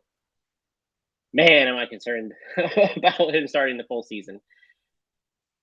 Barnett is... Listen, I was really skeptical about this, but resident PT, Dave Marquise, has kind of made it sound like Barnett could be good to go. So that concerns me because Alonzo Barnett was the quarterback there who I think they want to be their long-term guy. They also brought in Camden Coleman from Richmond. Sluka was like horrendous passing last year. Like there was nothing at UNLV that he could deliver through the air that like made any semblance of a passing offense. Do we think it's going to be better this year at James Madison? Because I don't see the reason why it can't. So can a quarterback who has no passing upside, legitimately none, like how many yards do you think he passed for this season if he starts a full season? 1,500? 1,300? I'm a little bit more optimistic. I could see him getting closer to where Sluka, where are you? I could see him getting closer to 2,000. Like being in a system that he's comfortable with and everything like that. Like knowledge of the system will help him out a bit there. I actually like some of the weapons that James Madison brought in a little bit. So I think there's some stuff there, but at Holy Cross, he started 3 seasons. He threw for 1,500 the first year. Mm-hmm. He threw for 2,500 the next year. So, all right, nice job. He threw for 1,700 the next year. Now, were there injuries in here? Yeah, there was. I get it. But, he just doesn't pass the ball enough. He's not going to be asked to pass the ball enough. So, last year he had 3 starts. The only game he went over 86 yards was against Utah Tech, with formerly Dixie State. That's an FCS program. Mm-hmm. So, if you don't think that he's going... He's a dual threat quarterback, but he's actually a single threat quarterback. And I think Eric Procon has said the same thing about this, where it's his single threat is just his legs. So yeah, that concerns me. And it's not the situation with Marcel Reed where there's really nobody else there that they really like. I think they if Barnett's healthy, he's gonna, if not win the job, take it from Sluka. And I like the kid they brought in from Richmond. He's a good quarterback. QB 17 tells me you're drafting him close to the ceiling because I don't know necessarily that like a quarterback who doesn't throw the ball is going to be able to finish top 12. And then the second thing is like that bakes in none of the risk. Well, I guess it breaks in some of the risk, but like not enough in my opinion. I still have him as quarterback 30 or 29. It's like I am probably the lowest of like almost anybody you'll find in the space on him. And I still have him there. Like I understand the upside. It's just I think it's really, really risky. No, it's extremely risky. And even last year, right, through 3 weeks, which is all we really got out of Sluka, right, he was QB 31. So he wasn't necessarily like he was on schedule to be like a top 12 quarterback. Now, to your point, Mox, of like, can a quarterback who throws for 1,300 yards finish top 12 quarterback? Yeah, just ask Blake Horvath last year. That's where he was headed, right? Okay, like, but he's not. But Sluka is well. I was gonna say it's not going to be quite like that, but don't tell me when you have Sluka. Is James Madison going to go full triple option or like wing T? I could absolutely see them potentially like if Sluka's really that bad. They still have 2 other quarterbacks there who like are not wing T quarterbacks. No, and like so you can't design an entire offense around Matthew Sluka. Like in my opinion, we need 2 other guys. Again, I agree with everything you're saying. Again, as you mentioned before, I've been very in depth on my thoughts on Sluka on this podcast. Even got a whole graphic and article written about it by people that have nothing to do with this podcast. Again, don't get me wrong. I appreciate the free publicity, but at the same time, like apparently people are very interested in my thoughts on Sluka. So I'm not going to rehash any of that. Again, if anybody wants to hear my full thoughts on him, you can go listen to our hardest players to rank episode where, again, I kind of rehashed again why, again, if he starts the whole year, he's a top 10 quarterback, I think, right? I don't really see a path beyond that if he does start all 12 games. What I think warrants him being taken somewhat decent, so I think it warrants him being taken somewhat decently early. Like I said, I've got him at QB 22, a few spots above or below ADP there. But what I have noticed in drafts, though, with Sluka is that he's one of these quarterbacks that has a very big range in which he goes, right? There's no like, oh, Sluka's coming off in the 5th, 6th round. Like I've seen him go as high as the 4th round. I've seen him go as low as like the 10th, 11th round sometimes, right? So to me, he's a guy that you just have to grab as a value and depending on how your roster is built to that point. We're going to go with my old baseball analogy here, right? Where you set your lineup in baseball, your first 2 hitters are never the guys you're expecting to hit home runs. You just need them to get on base. Unless you're the Braves and Ronald Acuna, just saying. Yeah, but unless you're generational talent.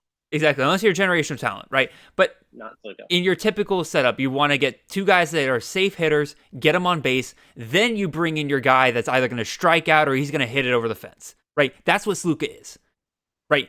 If you already got 2 quarterbacks on your roster, whether you drafted them early or late single digits like I do and everything, and Sluka's still on that board, I think he does carry more value and more weight if you're taking him as that than if you're taking him as like your second or God forbid even your first quarterback off the board if you waited on quarterback, right? I think where or how you draft him onto your team matters a whole lot. It's a similar thing with like Eli Holstein, right?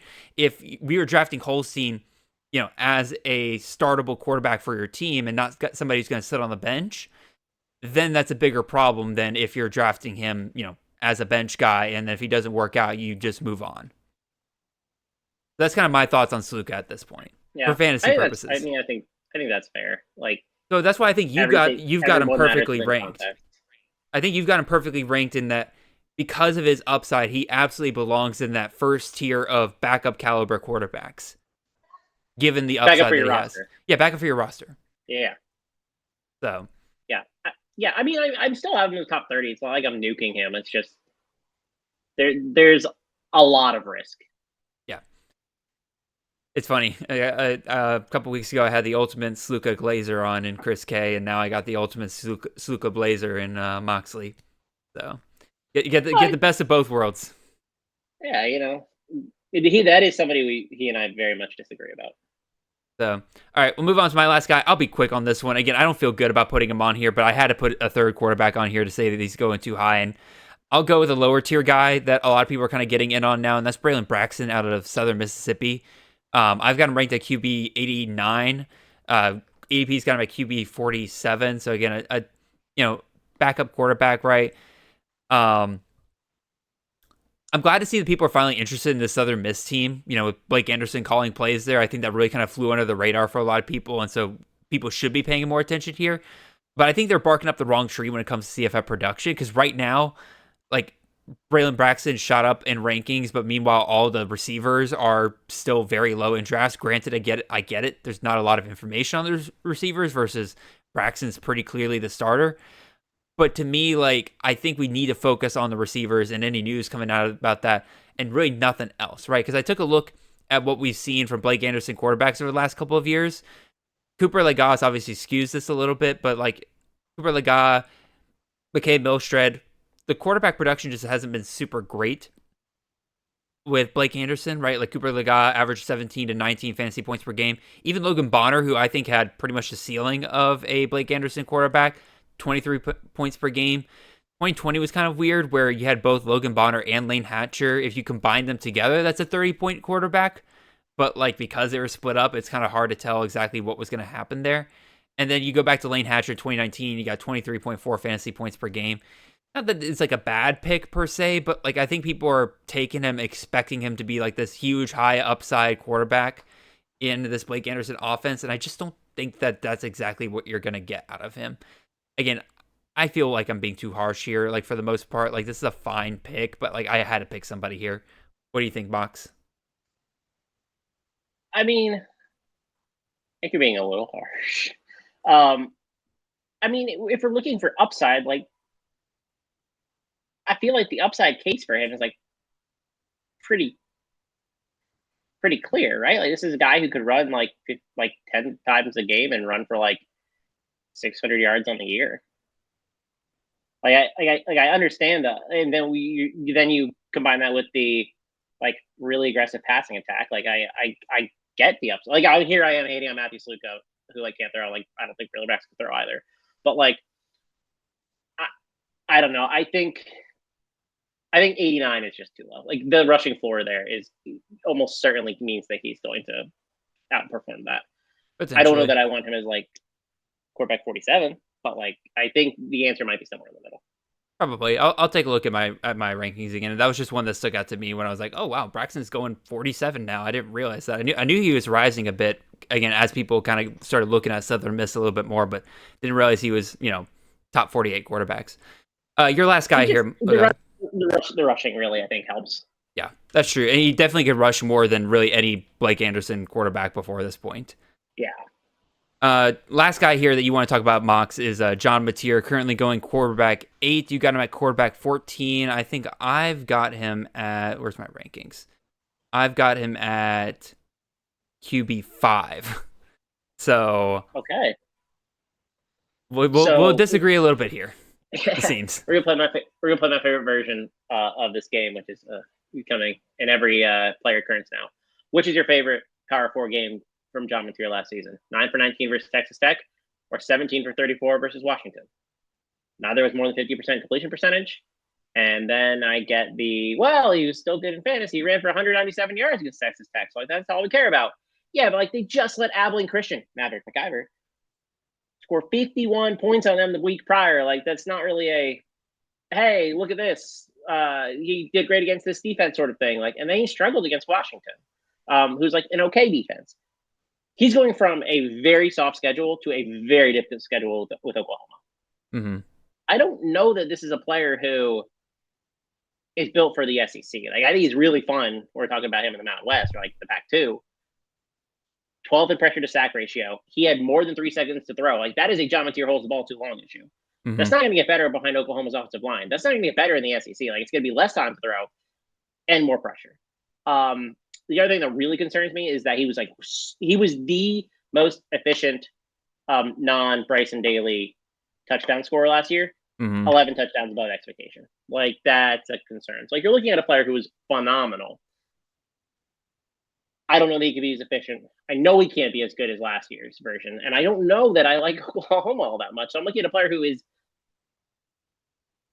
you have to think that his outcome is, like, within the 90th percentile to rank him top 5, in my opinion. Mm-hmm. And it's like, I have him quarterback 14. I understand the upside. I think he's really fun. I think he's pretty athletic. But, like, I don't know that it's going to work. I'm not convinced it's going to work. So my projections definitely take into that account somewhat, right? Because he had an 8.5, passing touchdown rate last year, which for those that don't understand like how high that is, like your typical average quarterback's looking at about 5 to 6% in terms of passing touchdown rate. So the fact that Mateer was at 8.5 is pretty insane. His rushing touchdown rate last year was 10.5, like in terms of like rushing touchdown rate. So that's already pretty insane. But when you look at the system, the rushing touchdown rate I'm not as concerned about because the last 2 years, that system's average about 9.9 rushing touchdown rate. So like that's not going to come down too much. The passing touchdown rate definitely can come down at 6.5%. And obviously going to the SEC, probably going to have less touchdown opportunities just in general than they got at Washington State last year. So that's going to be something that brings him down a little bit. That's all baked into my projections. And that still gives him an insane projection line, considering that, again, we're looking at a guy that could potentially throw 415 times and rush for 115 times. So just insane volume in this system. And I mean, he's going to throw it more than he did last year because he only threw it 350 times. You only threw 350 times? Maybe I'll have to double check my number. Maybe I'll double check my number there because, like, again, like that number just was high. It's my only question. How many times did Cam Ward throw it? Because like maybe I plugged in, maybe I fat fingered a number here. He probably threw quite a bit actually. Because that might be part of it. Is that like his numbers getting bumped up quite a bit because of Cam Ward. Cam Ward threw it 450 times. Okay, that'll be why. So maybe I bumped that down a little bit. But even still, I added a 20% discount rating on John Mateer for the fact that, again, we're moving up to the SEC. There's offensive line issues, stuff like that, right? And I'm still looking at him finishing with 330 fantasy points. Like, see, I think your discount should be like 35%. I'll put it at 30%, and we're still. You put it like 30, it's what? Yeah, in my settings, I have 30% as the next tier down. Yeah, that's still about 288 fantasy points. Which puts him as quarterback. Let's see, raw numbers here. My top quarterbacks are a little bit off in terms. It still puts him top 10. I can see an outcome where he's 10. But like that's, I don't know. I can't get there as top 5. I just can't. I think that's part of the reason why, like, and also you brought up his 2 Power 4 games last year. I think you're being a little unfair on that because those were his second and third starts career-wise in college, right? Like, he got better down the stretch, except for whatever the hell that Wyoming loss was. Better when he plays Little Sister of the Poor, like, of course but he looked better against Oregon State, right? Like, Oregon State, like, again, obviously not at, like, quite the level they were a couple years ago, right? But, like, he still looked better in that game. But, like, I'm saying that it's like it's a dual factor, right? Yes, he played easier competition, but also like he's gonna look worse in his first couple of starts than he does later on down the season, right? So like for his two of his 3 first starts to be against Power 4 competition, yeah, I don't think he's gonna look as good. But I thought Oregon State had like one of the worst defenses in the country last year too. Like it's just rushing. We don't have any evidence. Yeah, we don't have any evidence that they're any good. Like that John Mateer is able to succeed at a higher level. If we had a data point, then I could sell myself on. I feel a little more confident in that. Mm-hmm. So like obviously I still have him as like a borderline QB1. Like I'm not a quarterback 14, right? Like that's just not as. I probably won't draft him there though. I probably won't get much of him because I'm lower than consensus on him. So what it is. I've noticed he falls into like the round 6 range sometimes, 6-7 range. I've drafted him like a couple times because like he's falling into a place where I can justify the upside. Yeah, that's kind of, and that's where I usually get him as well. Because again, that's like I don't really go for quarterbacks in like the first 4 or 5 rounds of drafts. So if he goes in the first 4 or 5 rounds of drafts, that's fine. I'll miss out on that upside for that one. But 6-7, like as I mentioned, just projectability wise, like he's got an insane upside if things go right. But it's just I think the floor is really low though. It can be.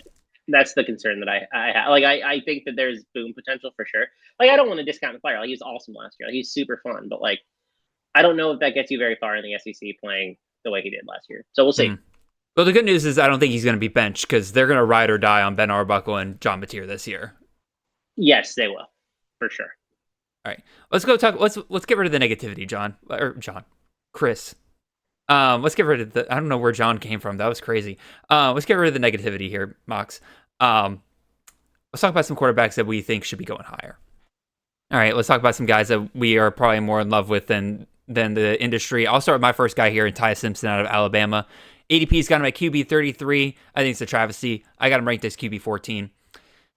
One, just take a look at the quarterbacks that Kalen DeBoer and Ryan Grubb have kind of put together the last couple of years. Obviously, Jalen Milroe last year, quarterback 4 in fantasy, and that was with him having a terrible second half of the season there.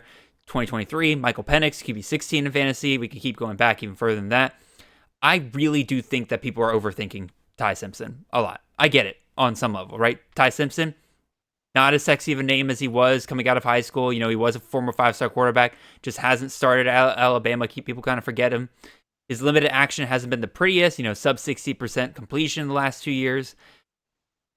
But I can't help but see that the staff seems very confident in Simpson. They all but named him the starter coming out of the spring, right? Like, I trust the evaluation of a guy like Ryan Grubb and Kalen DeBoer, right? Speaking of, Grubb being back at offensive coordinator makes me a lot more confidence that this offense will be better suited around the talents of its QB rather than whatever the heck they were trying to do with Jalen Milroe last year, right?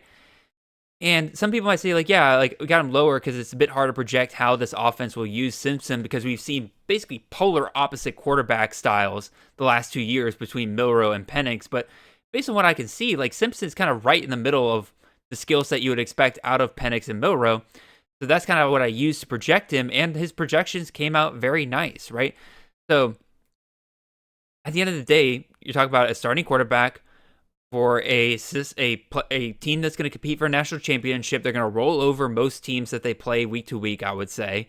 That's going to provide a ton of scoring opportunity for Simpson. They don't have a very strong running back that's going to be like a guy that can end up stealing 20 touchdowns. I like Jam Miller, don't get me wrong, but he's not the Alabama backs of the past. I think Simpson's a very safe floor play and honestly could have an even higher ceiling if his rushing ability is as high as I think it could potentially be. What do you think, Box? Yeah, I think it comes down to how ready you think Keelan Russell is going to be to start. If the answer is very not ready at all, then yeah, I think it's a totally fair projection. If you think he has a shot, then I'm a little worried because the staff refused to go to him last year, even when Milroe was struggling pretty good at times. That's been a multi-year thing now. That tells me Ty Simpson's probably not the guy. Will that end up mattering? I don't know. I don't think Austin Mack's the guy either. I think it's gonna be Simpson or the freshman, right? So how ready is Keelan Russell is is how it boils down for me. But I look at the ADP and I'm like, well, quarterback 33, you're not really taking that big of a risk, all things considered. You're not drafted as a top 24 quarterback, so it's an offense that we know works, and we know he's athletic. We know he has the rush upside. So yeah, I don't hate it. He's a player that I haven't drafted much of, but that's more of I felt better earlier in the offseason, or I felt more confident earlier in the offseason that we'd see more Keelan Russell. I'm not quite as sure anymore. I'll push back a little bit on the not sitting Jalen Milroe thing. That staff was in a catch-22 last season. They had to keep starting Milroe that whole season. It was a political thing where Milroe was beloved by that team, right? They were going to ride or die on him, and that's why he was basically guaranteed the starting job the whole season, right?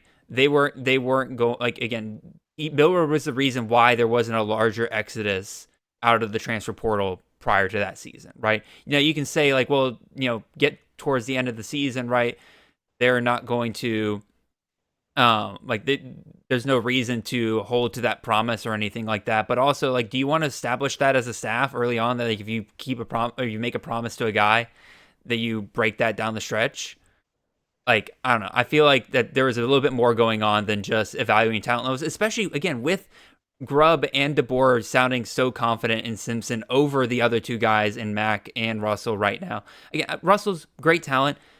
I think they're pretty set on him being the guy in 2026, right? That's where Austin Mack's in trouble, I think, right now, where he's kind of stuck in no man's land. He even could be the backup this year to Simpson because, Russell's still kind of learning the system and stuff like that.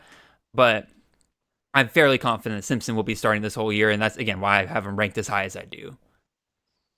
Yeah, I'm not there where you have him ranked, but I do think he's going too low. I will agree there. What about your guy here, Mox? You got Byron Brown out of South Florida. Bounce back season? What are we thinking? I mean, at quarterback 29, like, this is a guy who was we've already seen him be a top 5 fantasy quarterback or a top end fantasy quarterback. So, and like, not a lot has materially changed between that point and where we are now. So, like, we have an aggressive passing offense. We have an offense that will run its quarterback. We know what Byron Brown's ceiling is. So, like, all those things go together and tell me, yeah, that it can't be as bad as it was in 2024. Broke his leg. They lied about it being broken forever. I don't know why. I just hate when staffs do that. It makes no sense. I know. He was really pretty good. Well, I won't say he's pretty good. He was okay to start the year. It was like pretty rocky. But he should have had like double the number of touchdowns he has. I think we're looking at it a little bit differently. If his efficiency does match kind of the touchdown expectation. But at quarterback 30, quarterback 29, like, you don't have to pay a lot to get an in-between outcome. And like, an in-between outcome is probably like a top 24 quarterback, maybe not top 5. Mm-hmm. I like the skill position. Like, I really like Keyshawn Singleton there. Like, I think Singleton could emerge as like a legit option. And like, I have drafted a bunch of him too. I'm betting on this entire offense taking a bounce back. Like, I thought Archie was terrible last year. So like, I'm not taking a lot of what happened in 2024 post Brown into account all that much either. Mm-hmm. Now, there's a lot of off the field stuff here with Brown and the whole situation, not transferring. That does concern me. But I mean, at some point, like, he stayed and he's gonna play quarterback for them. So like, I have to assume that it all got worked out. That's what I'm thinking as well, because you're right. We all kept just waiting for Byron Brown to transfer because it felt like that was inevitable, especially like with the amount of Power 4 teams that needed a quarterback, right? He seemed like the perfect guy for them to go after and, you know, pull from a team being like, hey, they benched you we broke his leg, but still, like, I don't know. Yeah, definitely some weird stuff to start that year. Again, terrible touchdown luck to start. Still was on track for at least a top 36 quarterback finish, despite all that. So, like, you know, ADP's got him at QB 29 now. I've got him at QB 33. But again, like, that feels like I'm just expecting the same thing that last year to happen again, right? He absolutely could finish higher than that. So, yeah, very safe guy to grab in that range. Yeah. I've drafted a lot of already. Just if he's available like quarterback 30-ish, smash every time. Oh, for sure. I don't think, though, there's a world where he gets back to top 12, though. I think that might be past. I think part of that was him being a novelty in his first full year starting, and then now teams have kind of figured it out just a little bit more. I'm not sure. I'm not sure. I mean, the rushing is really what gets him there, right? And like, I don't know that his leg fell off. Like, it just broke. So, I've got him projected at 540 rushing yards right now. And 6.5 touchdown. But 6.5 touchdowns is right. I would take their over on his rushing if I had to really, really do it now. But he also threw for like 3,300 yards that year. So like, this is an aggressive passing offense too. I just think he's going too low for what the upside could be. Like, even if you don't believe it's top 5, like top 15, I think is within a range of outcomes. No, I got you. All right, move on to my next guy here. That way we're not here for 4 hours. Connor Weigman going to Houston, coming from Texas A&M. We talked Marcel Reed earlier, but now let's talk about the guy that he kicked out of College Station there. ADP's got Weigman at QB 65. I've got him up there at QB 45. So, you know, not like a huge difference here. Not like me going with Simpson top 15. But my main thing is, the more I think about it, the more I kind of like this reunion of Willie Fritz and Slade Nagel kind of coming back together. The Kevin Barbay hire, I don't know what happened there, why Willie Fritz didn't hire Slade Nagel to come with him to Houston. Maybe there's some personal stuff going on there, because like Slade Nagel wasn't doing anything in 2024 from what I saw. Maybe he was just like, I'm taking a year off here, but he's back. And under Slade Nagel, Michael Pratt finished as QB 31 in fantasy points per game in 2023. And the year before that, under Willie Fritz still, Pratt was once again QB 31 again. I absolutely could see a similar finish for Weigman under this system, right? Especially the Big 12, where, you know, potential shootouts are always around the corner. My raw projections for Weigman love him. 2,500, 27 passing yards, 19.5 touchdowns passing. I could easily see him hitting over that. 441 yards rushing, 7.5 touchdowns. Like, the staff has said they want Weigman to run, and my projections certainly showed that as well. And then if you look at the schedule, like we've been talking about all these schedules, is there a game when I list here, Mox, tell me which game you would not start him. Stephen F. Austin, at Rice, Colorado, at Oregon State, Texas Tech, at Oklahoma State, Arizona, at Arizona State, West Virginia, at UCF, TCU, at Baylor. Good schedule. That's a pretty dang good schedule. They went out, they got some weapons around him. Obviously, they got Tanner Koziel, they got Dean Connors. They were bringing up the other running back, Sanford there. They bring in Amari Thomas from Houston. They still got Mekhi Muse, Mighty Mouse, hanging around. Like, I think he'll have what he needs around him to at least be successful in the Big 12. I'm not predicting Houston's going to start running roughshod over the conference or anything like that, right? But at the same time, I think everything's set up really, really well. You got a dual threat quarterback here, former 5-star, playing in the Big 12, 2 years removed from his major injury. I think that if he can stay healthy the whole season, which is the caveat again, like you said, Mox, we've been playing with all these guys. Yeah, Weigman absolutely outperforms his ADP of QB 65. What do you think, Mox? he's fine. Like, He's fine. he's just not a player that I have much interest in. I don't know that the athleticism that gets him to like a nice rushing floor is still part of his arsenal. Like, if it is, then yeah, like I think he way outperforms it. But like, I mean, I don't know that he takes stuff super seriously when it comes to like, I don't know. I don't want to say the wrong thing. I have more off-field concerns about Weigman than I do maybe just like his profile itself, because I really like the player, but like I think there's a reason that he's at Houston at this point, and I don't know that I want to bet on a bounce back for him. I'm never really sure that we've seen the upside. We've seen the upside for like a game here and there, but like I don't know that the story can be written or it can be projected based on just not having it. And like I think what you're doing is you're going back and saying we think that his talent from a recruiting perspective like can get us there, and I just don't know if it can. I mean, potentially, right? But also at the same time, like the volume I think is going to be there, right? Like he'll have to play hero ball so much for Houston, right? They're going to be behind in so many of their games. But their schedule is terrible, though. So, like, will they? Well, That's the only question that I have. it's terrible in the fact that, like, again, compare it to like what Houston is, right? How many games is Houston favored in the schedule if you're looking at it, right? Like maybe over Arizona. Over Rice, I was obviously Stephen F. Austin Rice. Like I'll wave that away, but like rest of these Big 12 games, like even if they're favored against the like of what I think their win total is like 6.5. is it really? Jeez, I don't remember off the top of my head, but I think that's about right. but even still, like most of these games here, right? Like even if they're favored, you're thinking Arizona. like maybe they're less than a field goal favorite, even if they are a favorite in most of the schedule, right? Like. Yeah, no, I think that there's like 6 games ish or 5 games where they're favorites, or like pick them. But like none of which are heavy enough favorites that you're gonna think that they're gonna break game script, right? Like they're gonna start running the ball a ton, right? So I like Weigman. I think he'll outperform it. What about you, Mox? You got Jalen Raynor here out of Arkansas State. What's your thoughts here? Yeah, I mean, it's kind of the same path forward as Byron Brown, right? Like I think last season is an anomaly, and I think we're going to get like more of what we saw from his freshman season. He's just a player who I think the pieces in this offense are here. Like Arkansas State won 8 games last year, so like clearly there's good stuff happening at Arkansas State for the Red Wolves. There were injuries. I don't know how bad the injuries were. Like I simply don't know. He got yanked at times for Timmy McClain. Like it was a really, really up and down season. But I think what we saw as a true freshman was like crazy high upside. I don't know that he's ever going to hit that upside. Like, because I think his upside is like top 5 quarterback. Yeah.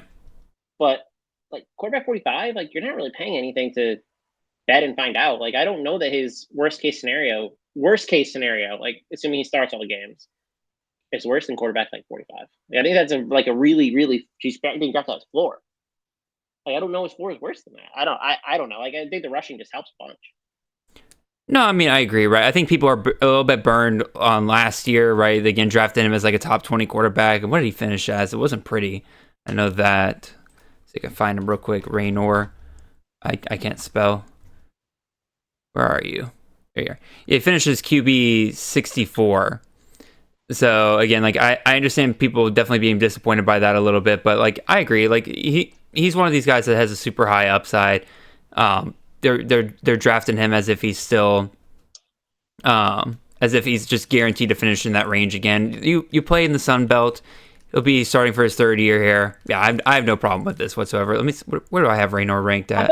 Like last year was like the worst case scenario. Like I just don't feel like it's going to repeat again. I mean, it's the same argument I'm making for Byron Brown, right? Like I think these are crazy high upside guys who can significantly outperform ADP because their ADP is weighting recent results a lot heavier than I think they should be. Mm-hmm. Okay, so you're not going to like this. I got him actually as QB 52 in my projections. The main thing really holding him back is the fact that his touchdown rate has not been great. Right, you know, for a rushing quarterback, he's only scoring a touchdown on 3.7% of his rushing attempts, and his passing touchdown rate is 4.7. Right, yeah, so if like he'll really bad last year he will need to improve that in order to kind of reach the ceiling we want him to.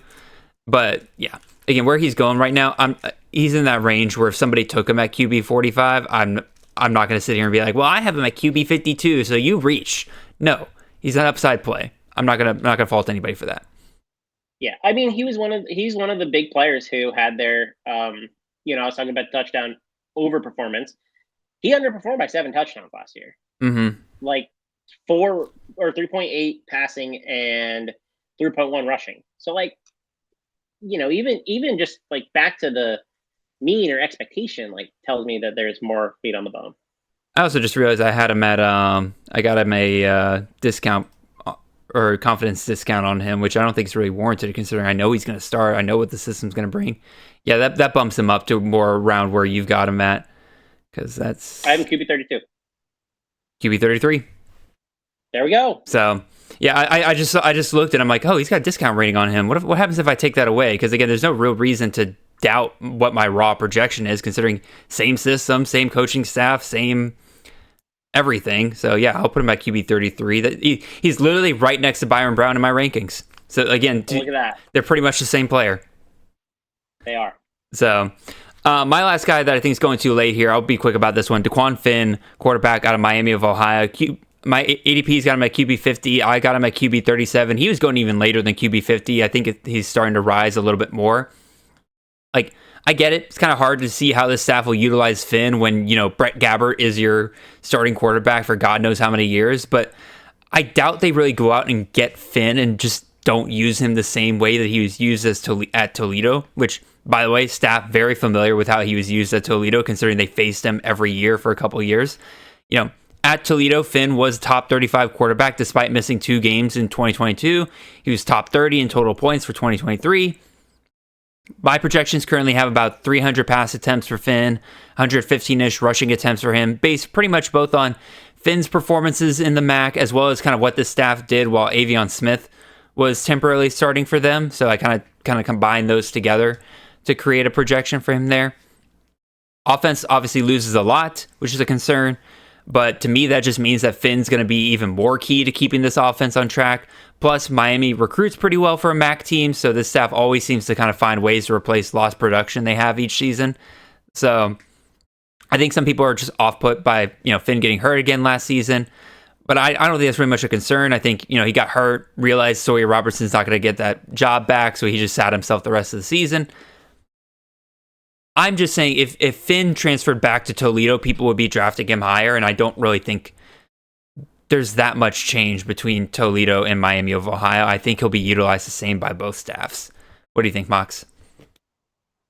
I don't love Finn. I think I kind of just wonder if the injuries are kind of caught up with him. And Jason Candle, like for as much flack as he gets, and I think it's deserved because nobody does less with more. He was at least a little bit creative with Finn. I don't know that Chuck Martin and Miami of Ohio do. Like this is the one where I'm not sure I can get. I mean, I understand the upside, right? Like he's obviously like a really superior athlete to the MAC. Like he transferred up, but I just wonder if like we're a couple years removed from like what his best is. It's like obviously you're not paying a big price. Like quarterback 50 is nothing, right? Like he could be your quarterback. But I don't know if I can get there with quarterback. What do you have him? 37. 37. Aggressive. I mean, it's aggressive, but like if we were 2 years ago, I'd be drafting him top 20, right? Yeah, but like those 2 years still happened, right? Yeah, that's what I'm. But I mean, but still, if I was projecting him to be the exact same as what I expected back then, I would be projecting him to be top 20 in quarterback play, right? But I've got him top 40 instead. I think that's the risk baked into it. Like, I don't think I need to nuke him down to like QB 50. I think QB 50 is a little ridiculous, and that he's a very good value at that point. So I understand. What about disagree. What about your last guy here? You got Hunter Watson out of Sam Houston here. Yeah, his ADP's climbed throughout the offseason, so like you're not getting the same discount I think you were. Right now he's quarterback 40. I have him quarterback 33, so like not a gigantic gap, but I still think it's a player who should be going higher. I'm a little more comfortable drafting him in best ball, where like he had games where he didn't throw like 90 pass yards last year, and he was injured twice. Mm-hmm. So one was a shoulder injury, and I don't know what the other one was. I think it was a lower body injury. He like played most of the game, so it's like, well, how much, was that really hurting him? I think the staff change is really going to help, like elevate his floor, because the floor is really the problem here, right? Like we're scared that he's going to throw for 90 yards. I don't think that's happening under Phil Longo, right? Like we're going to get some version of air raid principles. He's not a great quarterback. Well, like passing the ball, like I tend to view him a little skeptically, but they're going to throw enough in an offense where he has probably pretty good command over it. I think he can hit checkdowns. Like I think that he's that level of quarterback. Like I don't know that he's going to throw for like 300 yards a game, but like he was not given that opportunity to do so last year. So quarterback 40 rush upside is pretty crazy. Like I think he can do just enough passing because of the system. Like it's one thing to have a player like Matthew Sluka going to an offense that like is not air raid, and you're like, okay, well, is passing going to get there? Mm-hmm. Like I don't know that he's like the same level of passer in terms of the concerns that I have, but when you're going to throw like 30 plus times a game, then like you can alleviate a lot of that, even if the inefficiency is there. And I expect him to be pretty inefficient. If you throw 30 times in a game and you are not hitting 100 yards, I don't know what else to say. We call that the John Mateer versus. No, I'm just kidding. One thing though, I think you take into account a little bit here is Mabry Matauer, right? That's the quarterback that Phil Longo brought with him from Wisconsin, and I didn't realize this until recently, but Matauer has just followed Phil Longo around like a little duckling, because he was initially committed to UNC when Phil Longo was there, flipped to Wisconsin when Phil Longo went there. Now he's following Phil Longo to Sam Houston. It's pretty clear that there's a connection between those two.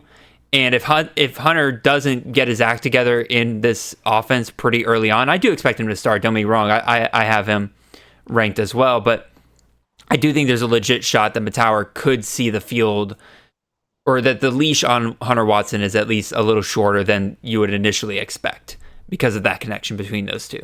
So just that's my thoughts. Otherwise, I fully agree with you. Like the upside's insane here. Just look at what Phil Longo did with Sam Howell and Drake May. Like when he gets a good dual threat quarterback to work with and not whatever the heck Wisconsin was running the last couple of years, the fantasy upside's absolutely insane. Hunter Watson's absolutely worth drafting in that QB 30 to 40 range.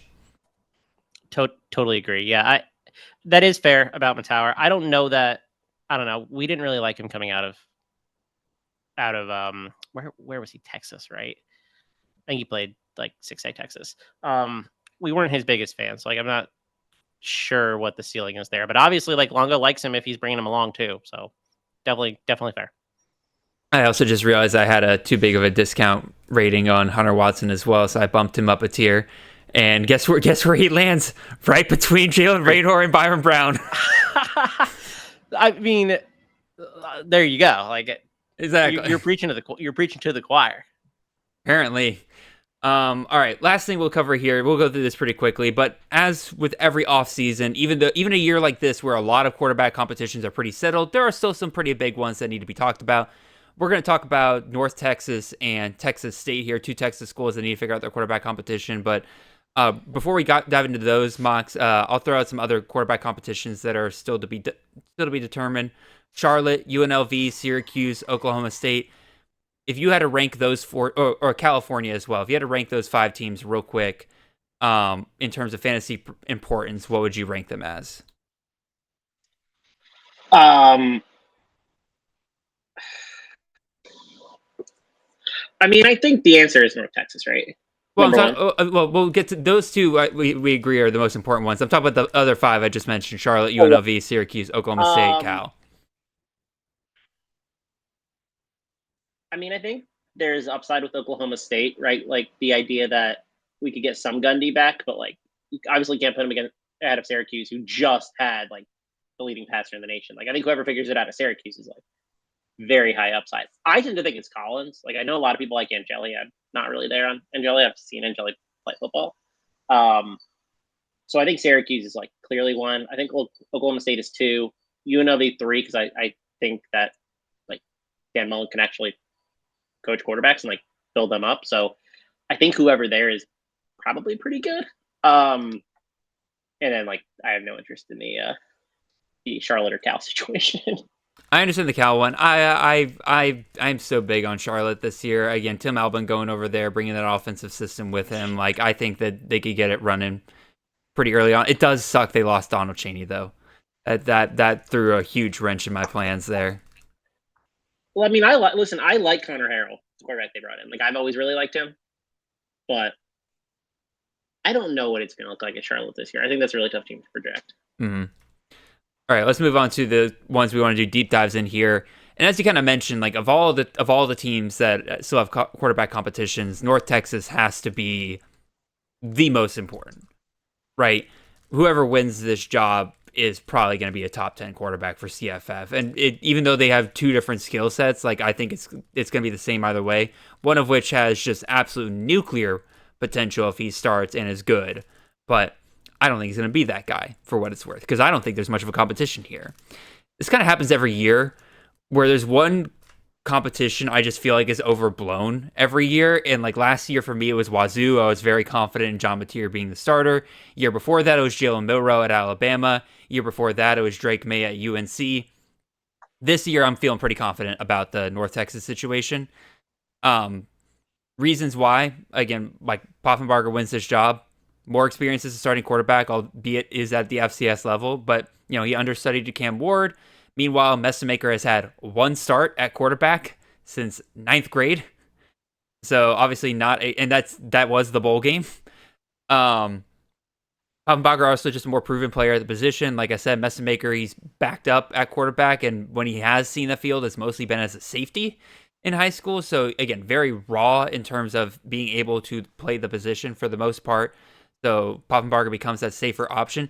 In addition, the connection between Cam Ward and Eric Morris, I think, actually becomes an important piece here, because Cam Ward basically started his major career under Eric Morris back at Incarnate Word. I have to imagine that Cam Ward was a big reason why Reese Poffenbarger landed at North Texas, because like him just saying like, hey, go to Eric Morris at North Texas, calls up Eric Morris and says, hey, there's a guy who backed me up last year. He's really good. Miami's not going to start him. You should take him, right?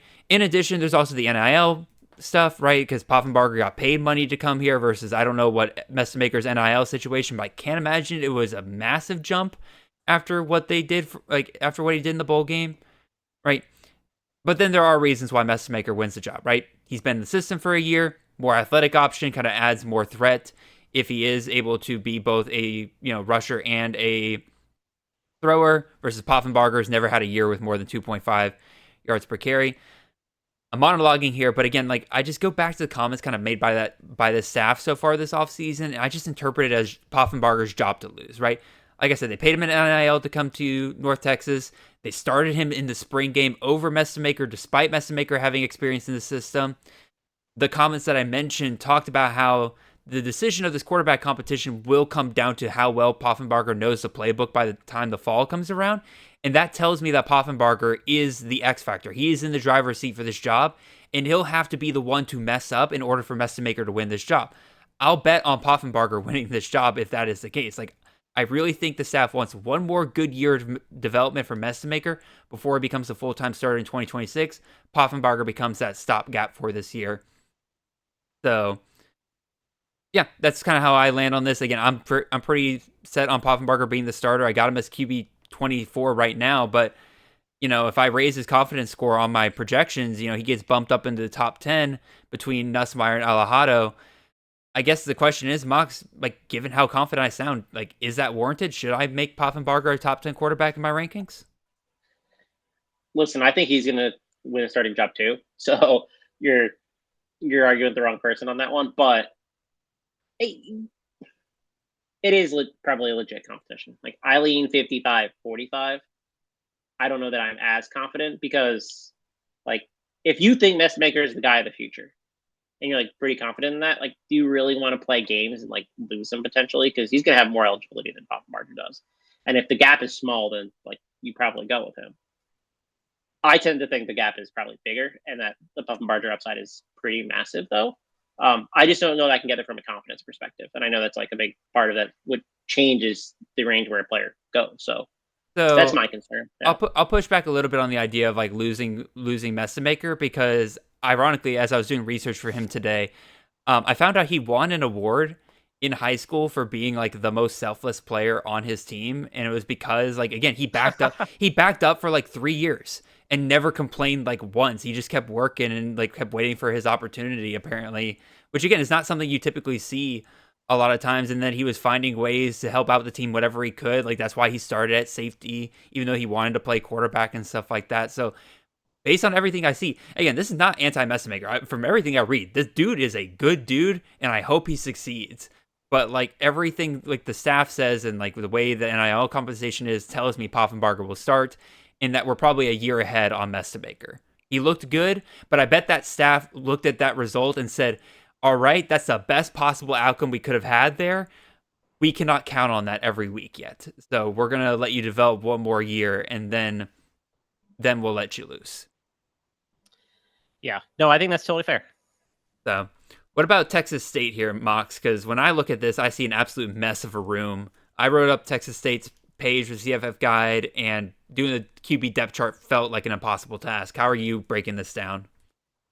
So I think it's going to be Brad Jackson. He was the guy they brought in last year. I think he's been handpicked by the staff via recruiting. Like, I think they went pretty hard for him. He was a player that we liked in our freshman guide.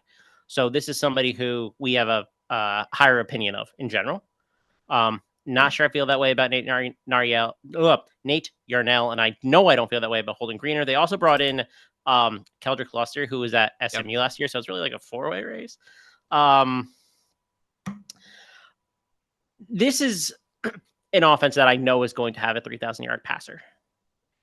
Brad Jackson also brings a bunch with his rushing. TJ Finley threw for 3,500 yards in this offense. Like, I mean, if he can do it, then, like, I'm pretty sure that the starter's going to do it.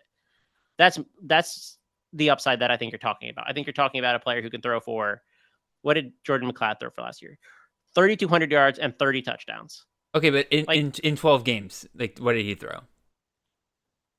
I would have to look. Because I've currently 13, right? I think so, yeah. Still pretty good. Like, even if you chop a game off. Well, again, like, my thing with Brad Jackson is, again, his passing is less efficient, right? So he's at 7.9 yards per attempt, right? That would bring him down enough to be, I've got his projection at 2,700 yards passing. Right? It's still good. Like, I mean, he threw like 15 times last year in, like, backup duty as, like, the gadget quarterback. So, like, that doesn't. Maybe he's not quite as efficient, but that's the concerning thing, right? Is, like, do they change this entire offense to be so much more rush heavy, and they just don't pass the ball as much because Brad Jackson doesn't bring as much in the passing game? See, I think he's a good enough passer to, like, I wouldn't say he's a zero in the passing game. I would just say he's a lot stronger in the rush game. And I don't know their offense has to be changed because it relies on a lot of shorter stuff.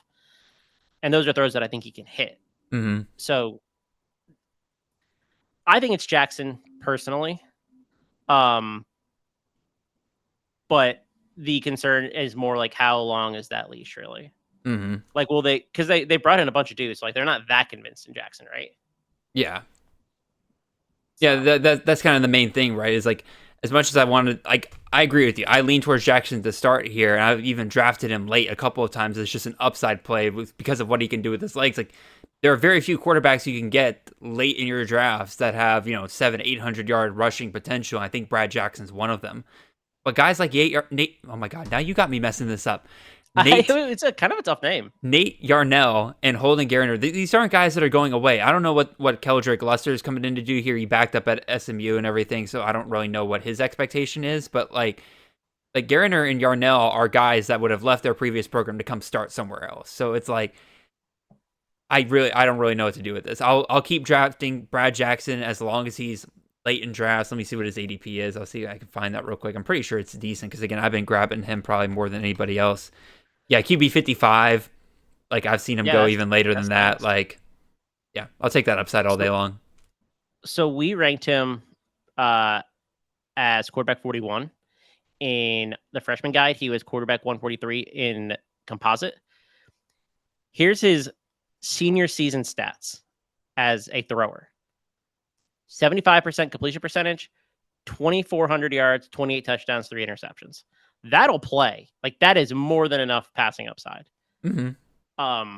And he like made a big jump between junior and senior year. So I kind of wonder like maybe we're not giving him enough credit for his passing ability because we know he can run. Like that's kind of the lure of Jackson.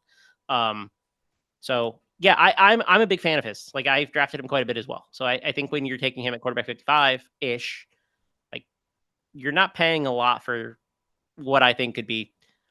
I mean, I think he has top 12 upside. Like, yes, is it a shot for sure? But like the offense has produced like 3,000-yard passers in back-to-back seasons now. Mm-hmm.